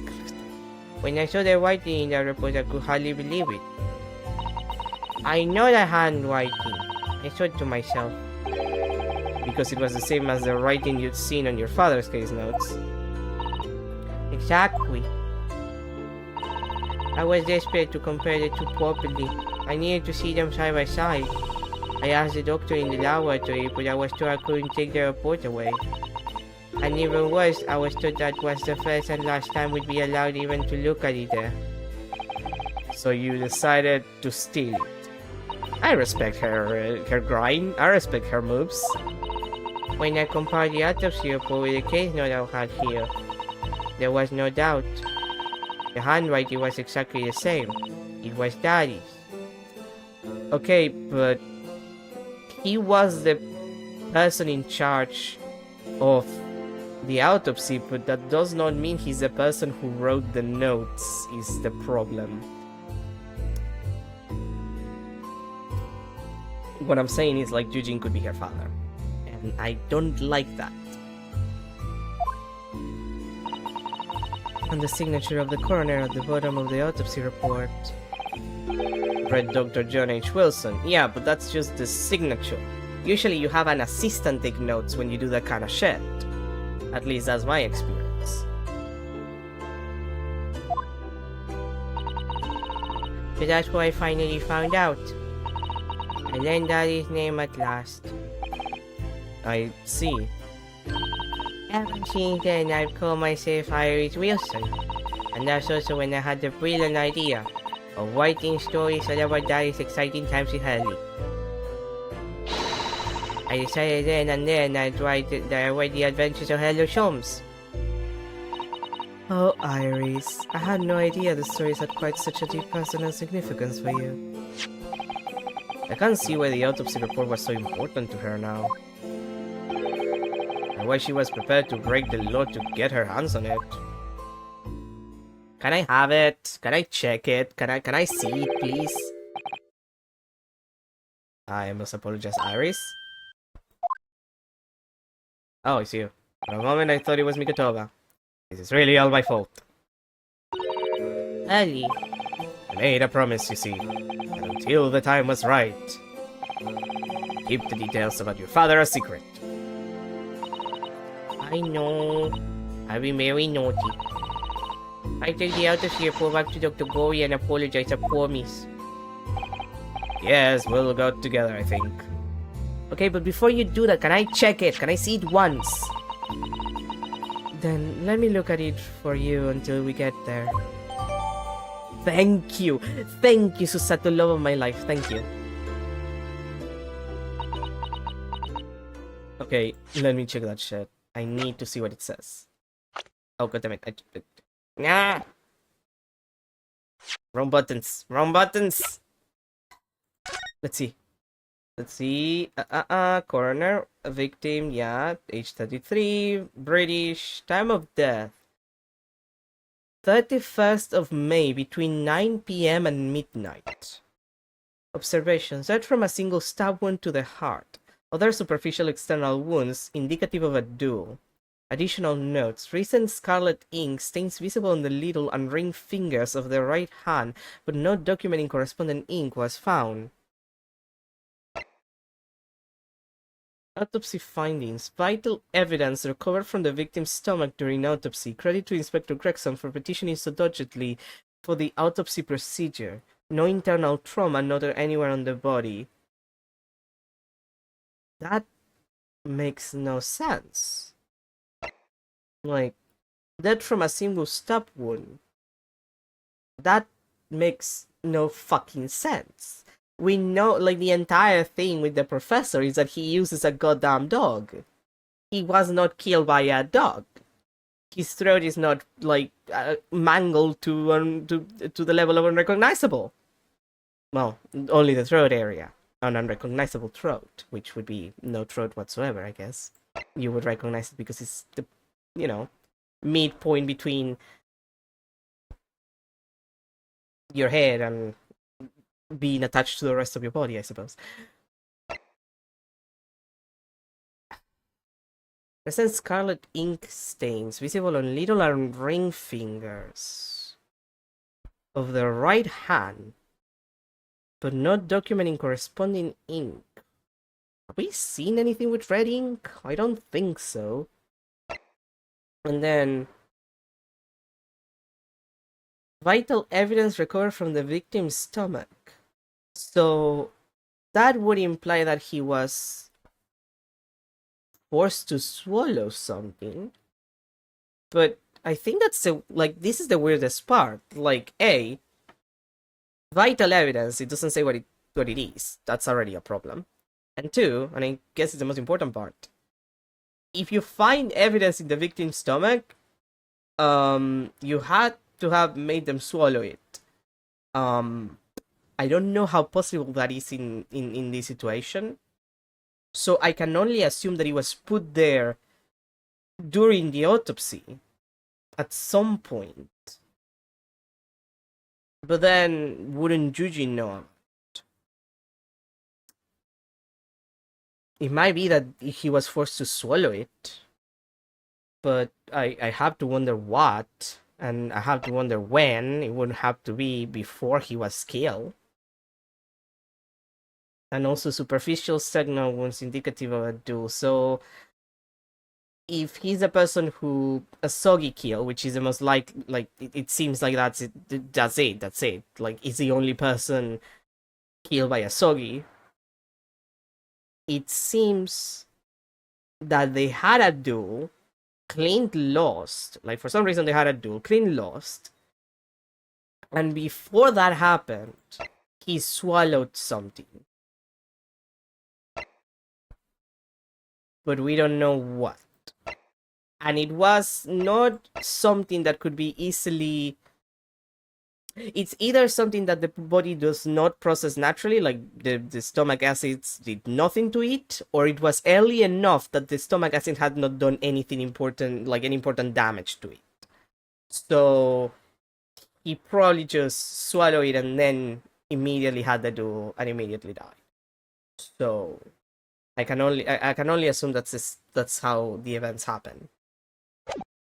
Okay, well, I guess that solves some of the problem. I might go and weather my apps, I think. I see you all later. God damn. Poor Iris. She must be feeling awful. I know Mr. Sholmes is here for her, but still. Ah! What? How? What's the meaning of this, Mr. Sholmes? Mr. Sholmes? Oh dear me. So, you've noticed, I see. But That would mean... What on earth's the matter, Mrs. Sato? You've turned as white as a sheet. Is this autopsy report, Mr. Naruhodo? The one from 10 years ago? The writing isn't Dr. Wilson's at all. Called it, it's fucking Yujin. Okay. Fuck. Susato would know. Susato would know. Of course. It's fucking Yujin. Okay. Cool. Yujin, you have to go out to whore yourself to basically all of Britain. Have some self-respect. They're English. They're English. Although the Scottish, sure. The Irish, yeah. The Welsh, totally fine. The English. Have some self-respect, man. Speech as well. What do you mean? How could you possibly know that? Because I know this writing very well. His writing is my father's. Well, wah. Professor Mikotoba's? Indeed, it's true. And now you know, my dear fellows. No, I don't know anything! Me about the conspiracy? What on earth does all this mean, Mr. Holmes? You can't keep lying to me, bastard. Because the idea that's slowly forming in my mind is just too extraordinary to believe. That Yujin got laid with a woman, you mean? For a second time? Please, you have to explain.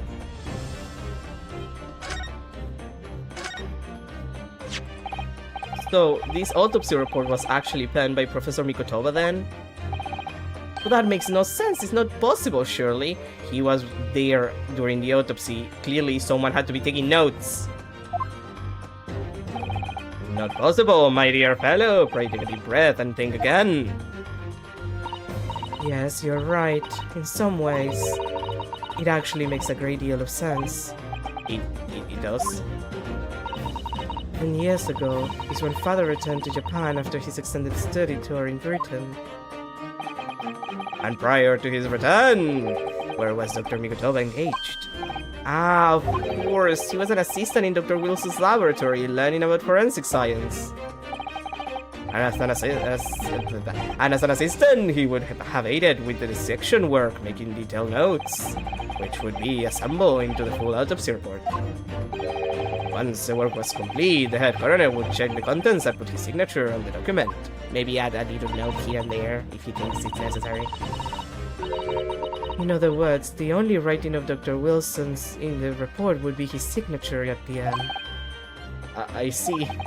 So Iris got the wrong end of So Iris got the wrong end of the stick, you mean? And by that I mean she's related to you. Not because it's bad that she's related to you, Sato, you're precious. I mostly mean the fact that she's related to your dad. Your dad sucks ass. And we hate him. She saw that and assumed the whole report had been written by Dr. John H. Wilson. Oh, right, that. Which is very understandable, of course. What a complicated situation.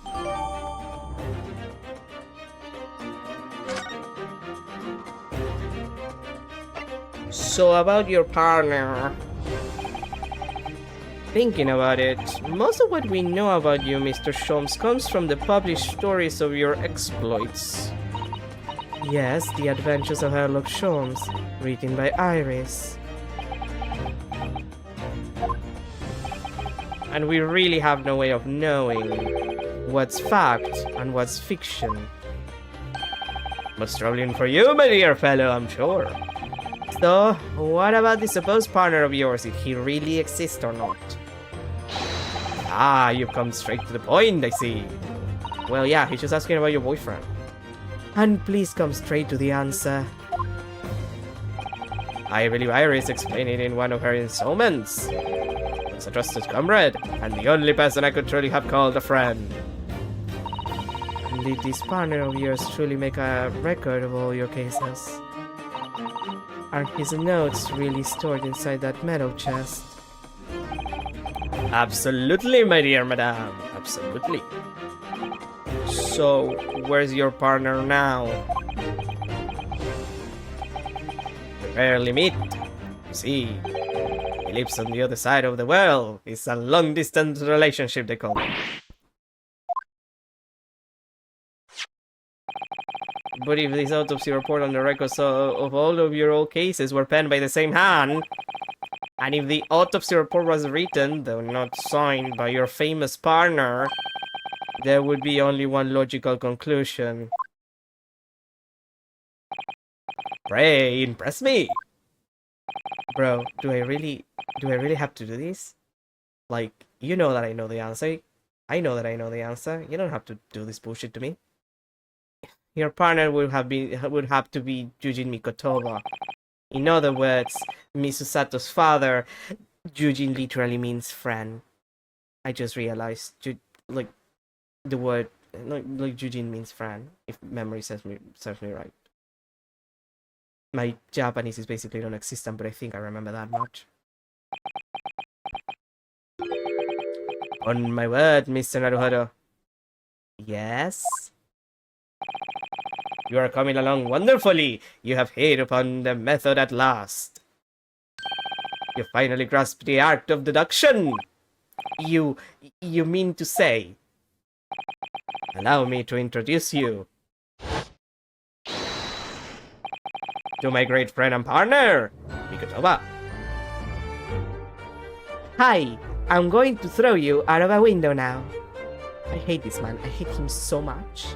I can't believe that I hate him more than Sholmes. Like, that's impressive. It's very impressive. But like, oh boy, this man is going to the trash. The worst part is that he knew all along and he could have told us, and he also lied. So like, it's Sholmes lying and this guy lying and everybody fucking lies to me all the fucking time, and I'm so tired. I'm just a little lazy and I just want people to tell me the truth, and nobody does, and I'm just gonna lose my mind. Professor Mikotoba.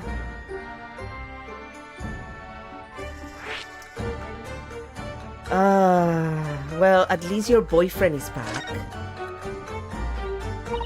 Does this mean that you're the real Dr. Wilson? No, my dear. I'm still my old self, Yujin Mikotoba, your father. Oh, of course. This is obviously too much for Susato-san to take in. Understandable. Like, the most understandable reaction at this point.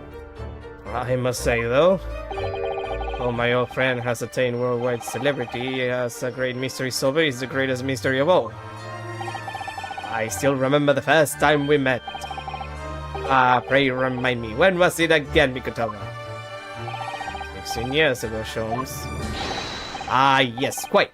16 years ago. I just arrived from Japan with Seishiro and Ganshin. I was in search of lodgings close to the hospital, some comfortable rooms at a reasonable price. Impossible to find in London, really. The rents are devilishly high in that particular area. That's right, so I decided I needed someone to share lodgings and the expense, and was fortunate enough to be introduced to Sholmes, who found himself in a similar situation. I was a callow fellow back then, a mere shadow of the great detective you see before you now. I was working at the hospital's chemical laboratory at the time, indulging my curiosities for little gain. And maybe doing drugs. Probably doing a lot of drugs, actually, I don't remember. And the situation of our cohabitation led to us pursuing cases together, you see? Yes, the things that happen when you cohabitate. You start dating, you start solving cases together, you, raise a child, you know, classic cohabitation stuff. Hard to believe, it was a mere 6 years. We had a great many adventures. But in the last year of Mikotoba's stay in Britain, that most infamous of cases presented itself. A case with which you become rather familiar yourself, the Professor killings. After the trial, Seishiro and I were summoned back home. Hardly surprising given the circumstances, although that makes me realize that if you had not been summoned back home, you would have stayed in London.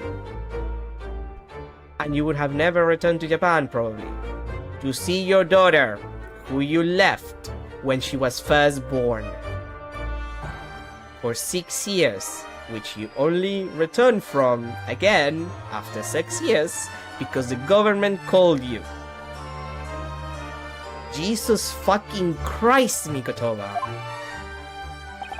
So there you have it.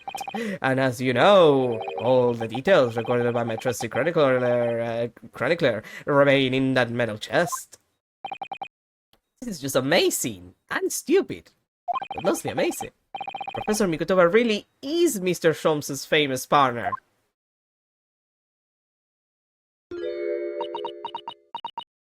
Susato, you wanna bring it up? Father? Goodness, my dear, what a cutting look. As your daughter, I'm very proud to learn that you were the great detective's great partner. But nevertheless, there's another mystery that I really must ask you to explain now. And that is? You know very well what it is. The unresolved matter of Iris's father. Ah, of course, I'd almost forgotten about that one. They distracted me with the gaze.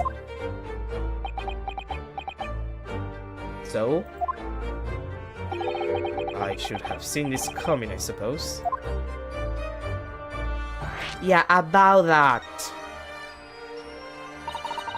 Iris told us that all the notes about the great detective's adventures that are in that metal chest were written by her father. Isn't that correct, Mr. Sholmes? That is indeed what I told young Iris. But if you're Sholmes, God damn it. but if you're Mr. Sholmes' partner, father, and you wrote all those case notes, then Iris's father must be you. Okay. On my word, Mrs. Sato. You are coming along wonderfully as well. You too have hit upon the method at last. You finally grasped the act of deduction. What? What you've always told me, father, is that my mother died when I was born 16 years ago. You left me in grandmother's care whilst you embarked on your study tour of Britain to have sex with men, I assume. And I've always accepted that. But all this about Iris. Oh, there it is. Susato-san's high school stare. No, now hold on a minute. It was very complicated. I mean, it's really not what you think. Then perhaps you'd like to explain exactly what it is. There it is. Now the eyes go from high school to Red Hot just before she... No, not really. You got the wrong end of the stick. Sholmes, say something, man. He's gonna get... Oh. That's quite enough, my fairy fellows. Oh, I wanted to see someone else go that Susato takedown. It's always me getting the Susato takedowns. He chokes. Mr. Sholmes, why did you get all dressed up? Plus, I don't like to interrupt this exciting exploration of the past. Mikotoba and I have an urgent matter that requires a short excursion. But it's very late, Mr. Sholmes. Where must you go? Why, my dear madame, is that not obvious? My partner and I must pursue our natural enemies. And maybe visit a love hotel. They're the new rage in London. Forget your coat, Mikotoba. The game is afoot. But Sholmes, I really must give Susato a full explanation, I think. Later, my dear fellow, later! Our carriage awaits downstairs already. You haven't changed one iota, have you? I mean, really, my visitor home after 10 long years. And when I opened that chest in a fit of nostalgia, I quite inexplicably passed out. And as if that wasn't enough, when I eventually regained consciousness, I'm plunged straight into all this. Father, please, go with Mr. Sholmes now. I will give you several Susato takedowns later. What? I've no doubt that whatever happened, you were acting in everyone's best interests. Even if you weren't. You will get the takedowns later, I promise. I trust you. Completely. That's a lie. Susato. Understanding the great detective and his great partner off on our renewed adventures together. He's more than I could have hoped for in my wildest dreams. Susato is the nicest, most reasonable person ever, and I wish she would go apeshit. She needs to go apeshit on her dad. It's my opinion. Very well then, we'll speak again later. So, I believe your own work is done for today. I wish you the best of luck for tomorrow. Yes, Naruhodo. Good luck in battle. In reaching a decision. A decision? About whether to go back to Japan, I suppose? God fucking damn it, So Mikotowa. much happened that day that I barely knew what to do with myself. You don't fucking say, bro! It would only be later that I'd come to realize how amidst the chaos I'd unleashed were all the clues I needed to finally unearth the truth. And that all the turmoil was necessary to give me the resolve to see everything through. This is bullshit. I hate Sholmes. Oh, okay, and then we start the resolve. Okay, makes sense. Because the next part is the resolve of Rena Supernova. That's the final part. Yeah, there it is, the final. There it is, the final chapter.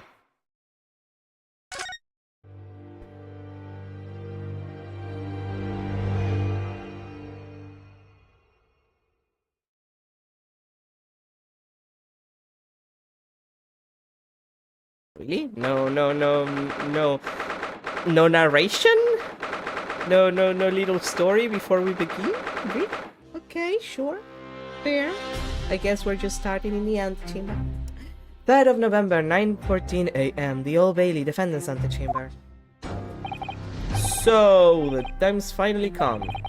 Today, we unravel everything, or we die in the attempt, I suppose.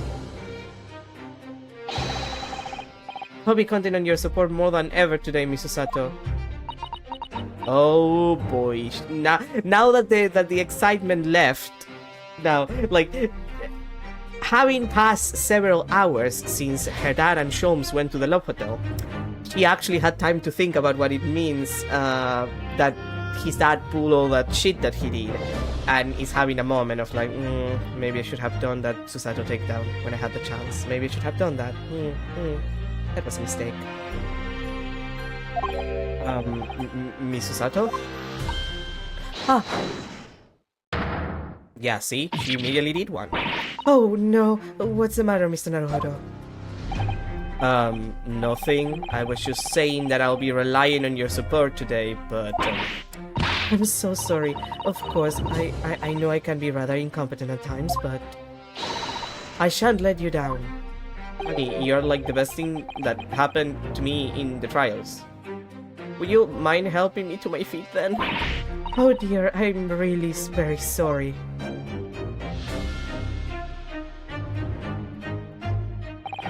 Susato-san isn't her usual self at all. But that's hardly surprising, I suppose. You just found out that her father is the partner of a world-famous detective, not to mention the parenthood thing. Good morning, sir. I? Mr. Vampire Van Six? I mean Lord Van Six? Squire? Papa? Thank you for your efforts yesterday. Well, did I hear that correctly? But... Oh, no, nothing. Just, I hope we can clear things up today. I really can't make this man out. His face says, I hate you, but his words are almost jovial today. He's almost nice. In fact, he hasn't been very Reaper-like at all since this all began yesterday, except for, you know, the coldness. Lord Van Six is in the Reaper, Mr. Naruhodo. Good point. The Reaper. I suppose in hindsight, I shouldn't have allowed that misconception to go unchallenged. It was my tacit acceptance of that pseudonym. My failure to stop the Reaper becoming something more than a mere legend that led to all this. Oh, you're not to blame for that, Lord Van Six. It's only because serious crime in the capital dropped off so sharply when the public started calling you that. Which is unrealistic, I repeat. That's not how it works in the real world. Just saying, bigger punishments or worse punishments do not in fact correlate to less crime. You know what correlates to less crime? You know what helps lower the crime? Resources. Job opportunities. Economic resources. Places for teenagers to go and do after school activities. Just like social stuff. Like, if you invest in a community and put, and build it up, have spaces for people to meet, invest so there's more jobs around, universal basic income even if you want, would be a great idea. Generally, if you have, a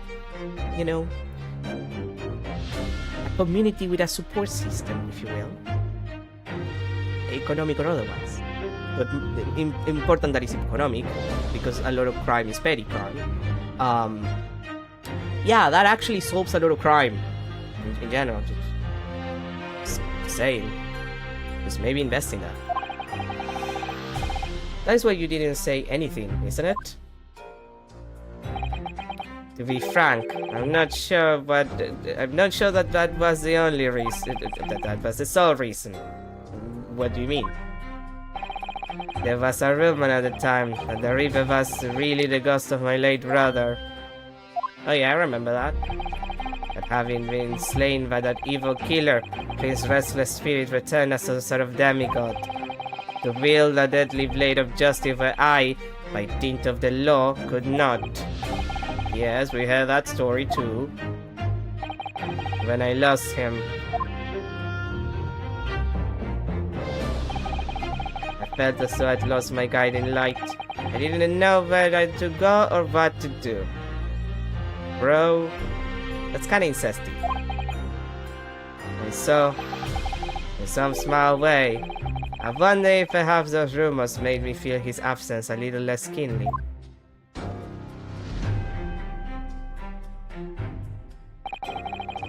Even if I knew it was just an illusion, some nonsense conjured up by an over-imaginative public. It was obviously extremely important to you. For Klinkman 6. And 6. Well, what's important now is uncovering the truth. That's all that matters. I know you didn't take anyone's life. And I intend to prove that beyond a shadow of a doubt in court today. Even if I had to tell my boyfriend to go fuck himself. Which I will probably have to do. I never thought I'd say this. But I can see it in your eyes. That burning desire to cut through all the lies and deception. I can't deny it any longer. You are a lawyer of absolute integrity. Thank you. I appreciate that. Could you stop being racist now, though? Like, would it kill you to not be racist? Like, I'm asking, politely. Now tell me, why do I detect the scent of expensive tea leaves in the air? Iris! Oh, Iris, when did you get here? Oh. I wore you one of my precious friends. Highly loved it. He says he has him to kill his head. I thank you. Oh, hee. That's surely the first and last time I'll ever see a sight like this. You seem different today, Iris. Oh, sort of subdued, I suppose.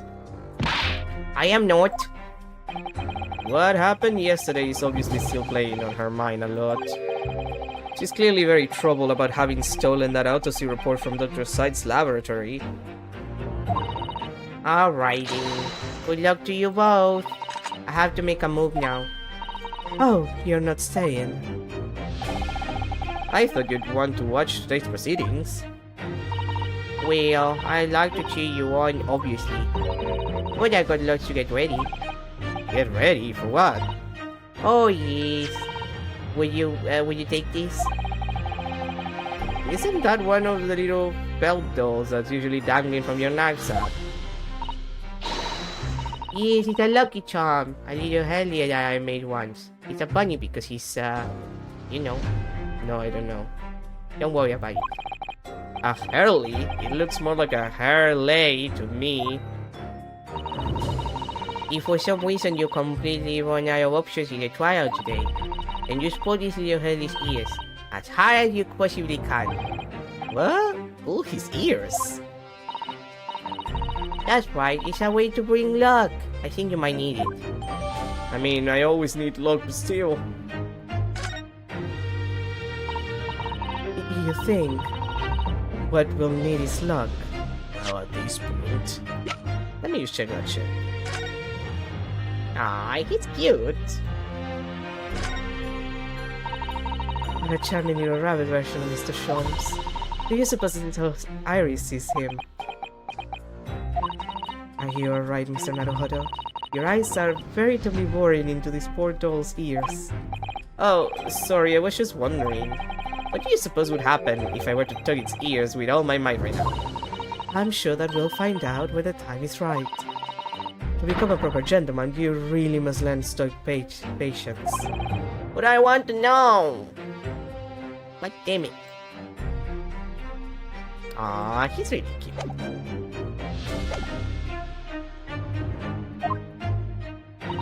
I just sneaked a peek inside the courtroom, and it seemed very different to normal. Yes, it would seem that a certain someone has decided to pull out of the stops. What does that mean?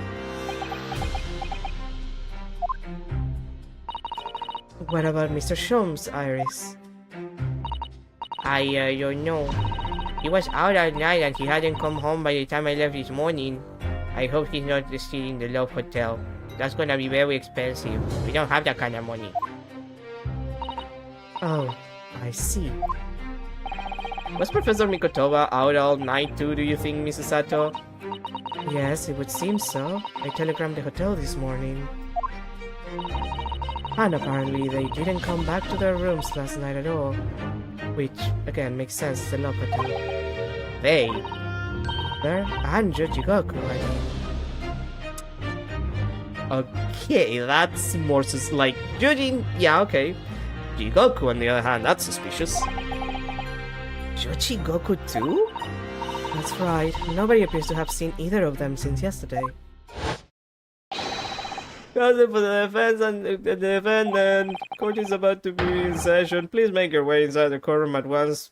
You know, so we can start the trial and I can wag your balls. Good luck, Languna. Good luck, Shashi. Yes, thanks, Iris. And you, Mr. Weeper. I hope it goes well. Once again, I thank you for the delicious tea. It was very soothing. Oh, I'm so glad. You must go inside now, Lord Van Six.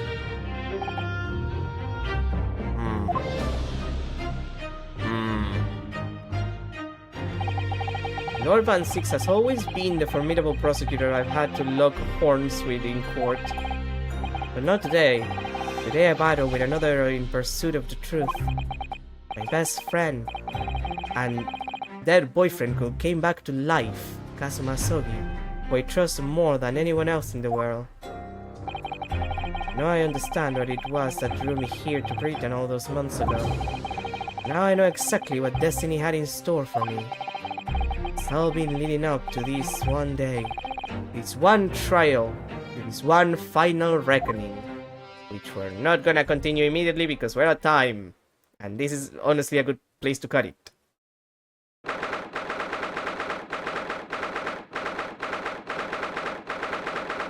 Like if we're gonna cut it somewhere, we're gonna cut it here. Because otherwise we're gonna go way too far into this. So that's gonna be everything for today. We had a lot of revelations. Sholmes is still an asshole, and I still want to chuck him out of a window, which I hope I do at some point. For the love of God, let me do that. And we'll continue and probably finish this on Friday? I don't know if we have 4 hours of trial. We might. If we have 4 hours of trial, then we'll finish pretty okay. So we'll see on Friday, and otherwise we'll finish on Saturday. But anyway, thank you everyone for being here. Happy last Monday of the year. I'll see you next year. Well, I'll see you tomorrow, but next time that I see you will be next year, so that's gonna be interesting. And yeah, that's about it really. Again, tomorrow's something different. We'll do something else. We might do some Cult of the Lamb now that I think about it, because the DLC comes out on the 22nd, and I would like to have everything in order, and I think I still have a couple of things left to do and organize before we finally get the DLC. Which I'm gonna be playing immediately the second that it's out, because I have a problem. And the problem is Lamb. But anyway, again, thank you for being here. Have a good rest of your day. I'll see you tomorrow for something different. And I guess have a good start to your weekend. I almost to your week. I almost forgot that. I almost forgot that it was the start of the week. But anyway, I'll see you tomorrow. Have a good day. I'm still angry about the whole Sholmes thing. He keeps lying. He keeps lying to me, and I'm just so tired. I can't live like this. Can't. It's terrible. Anyway. Bye everyone.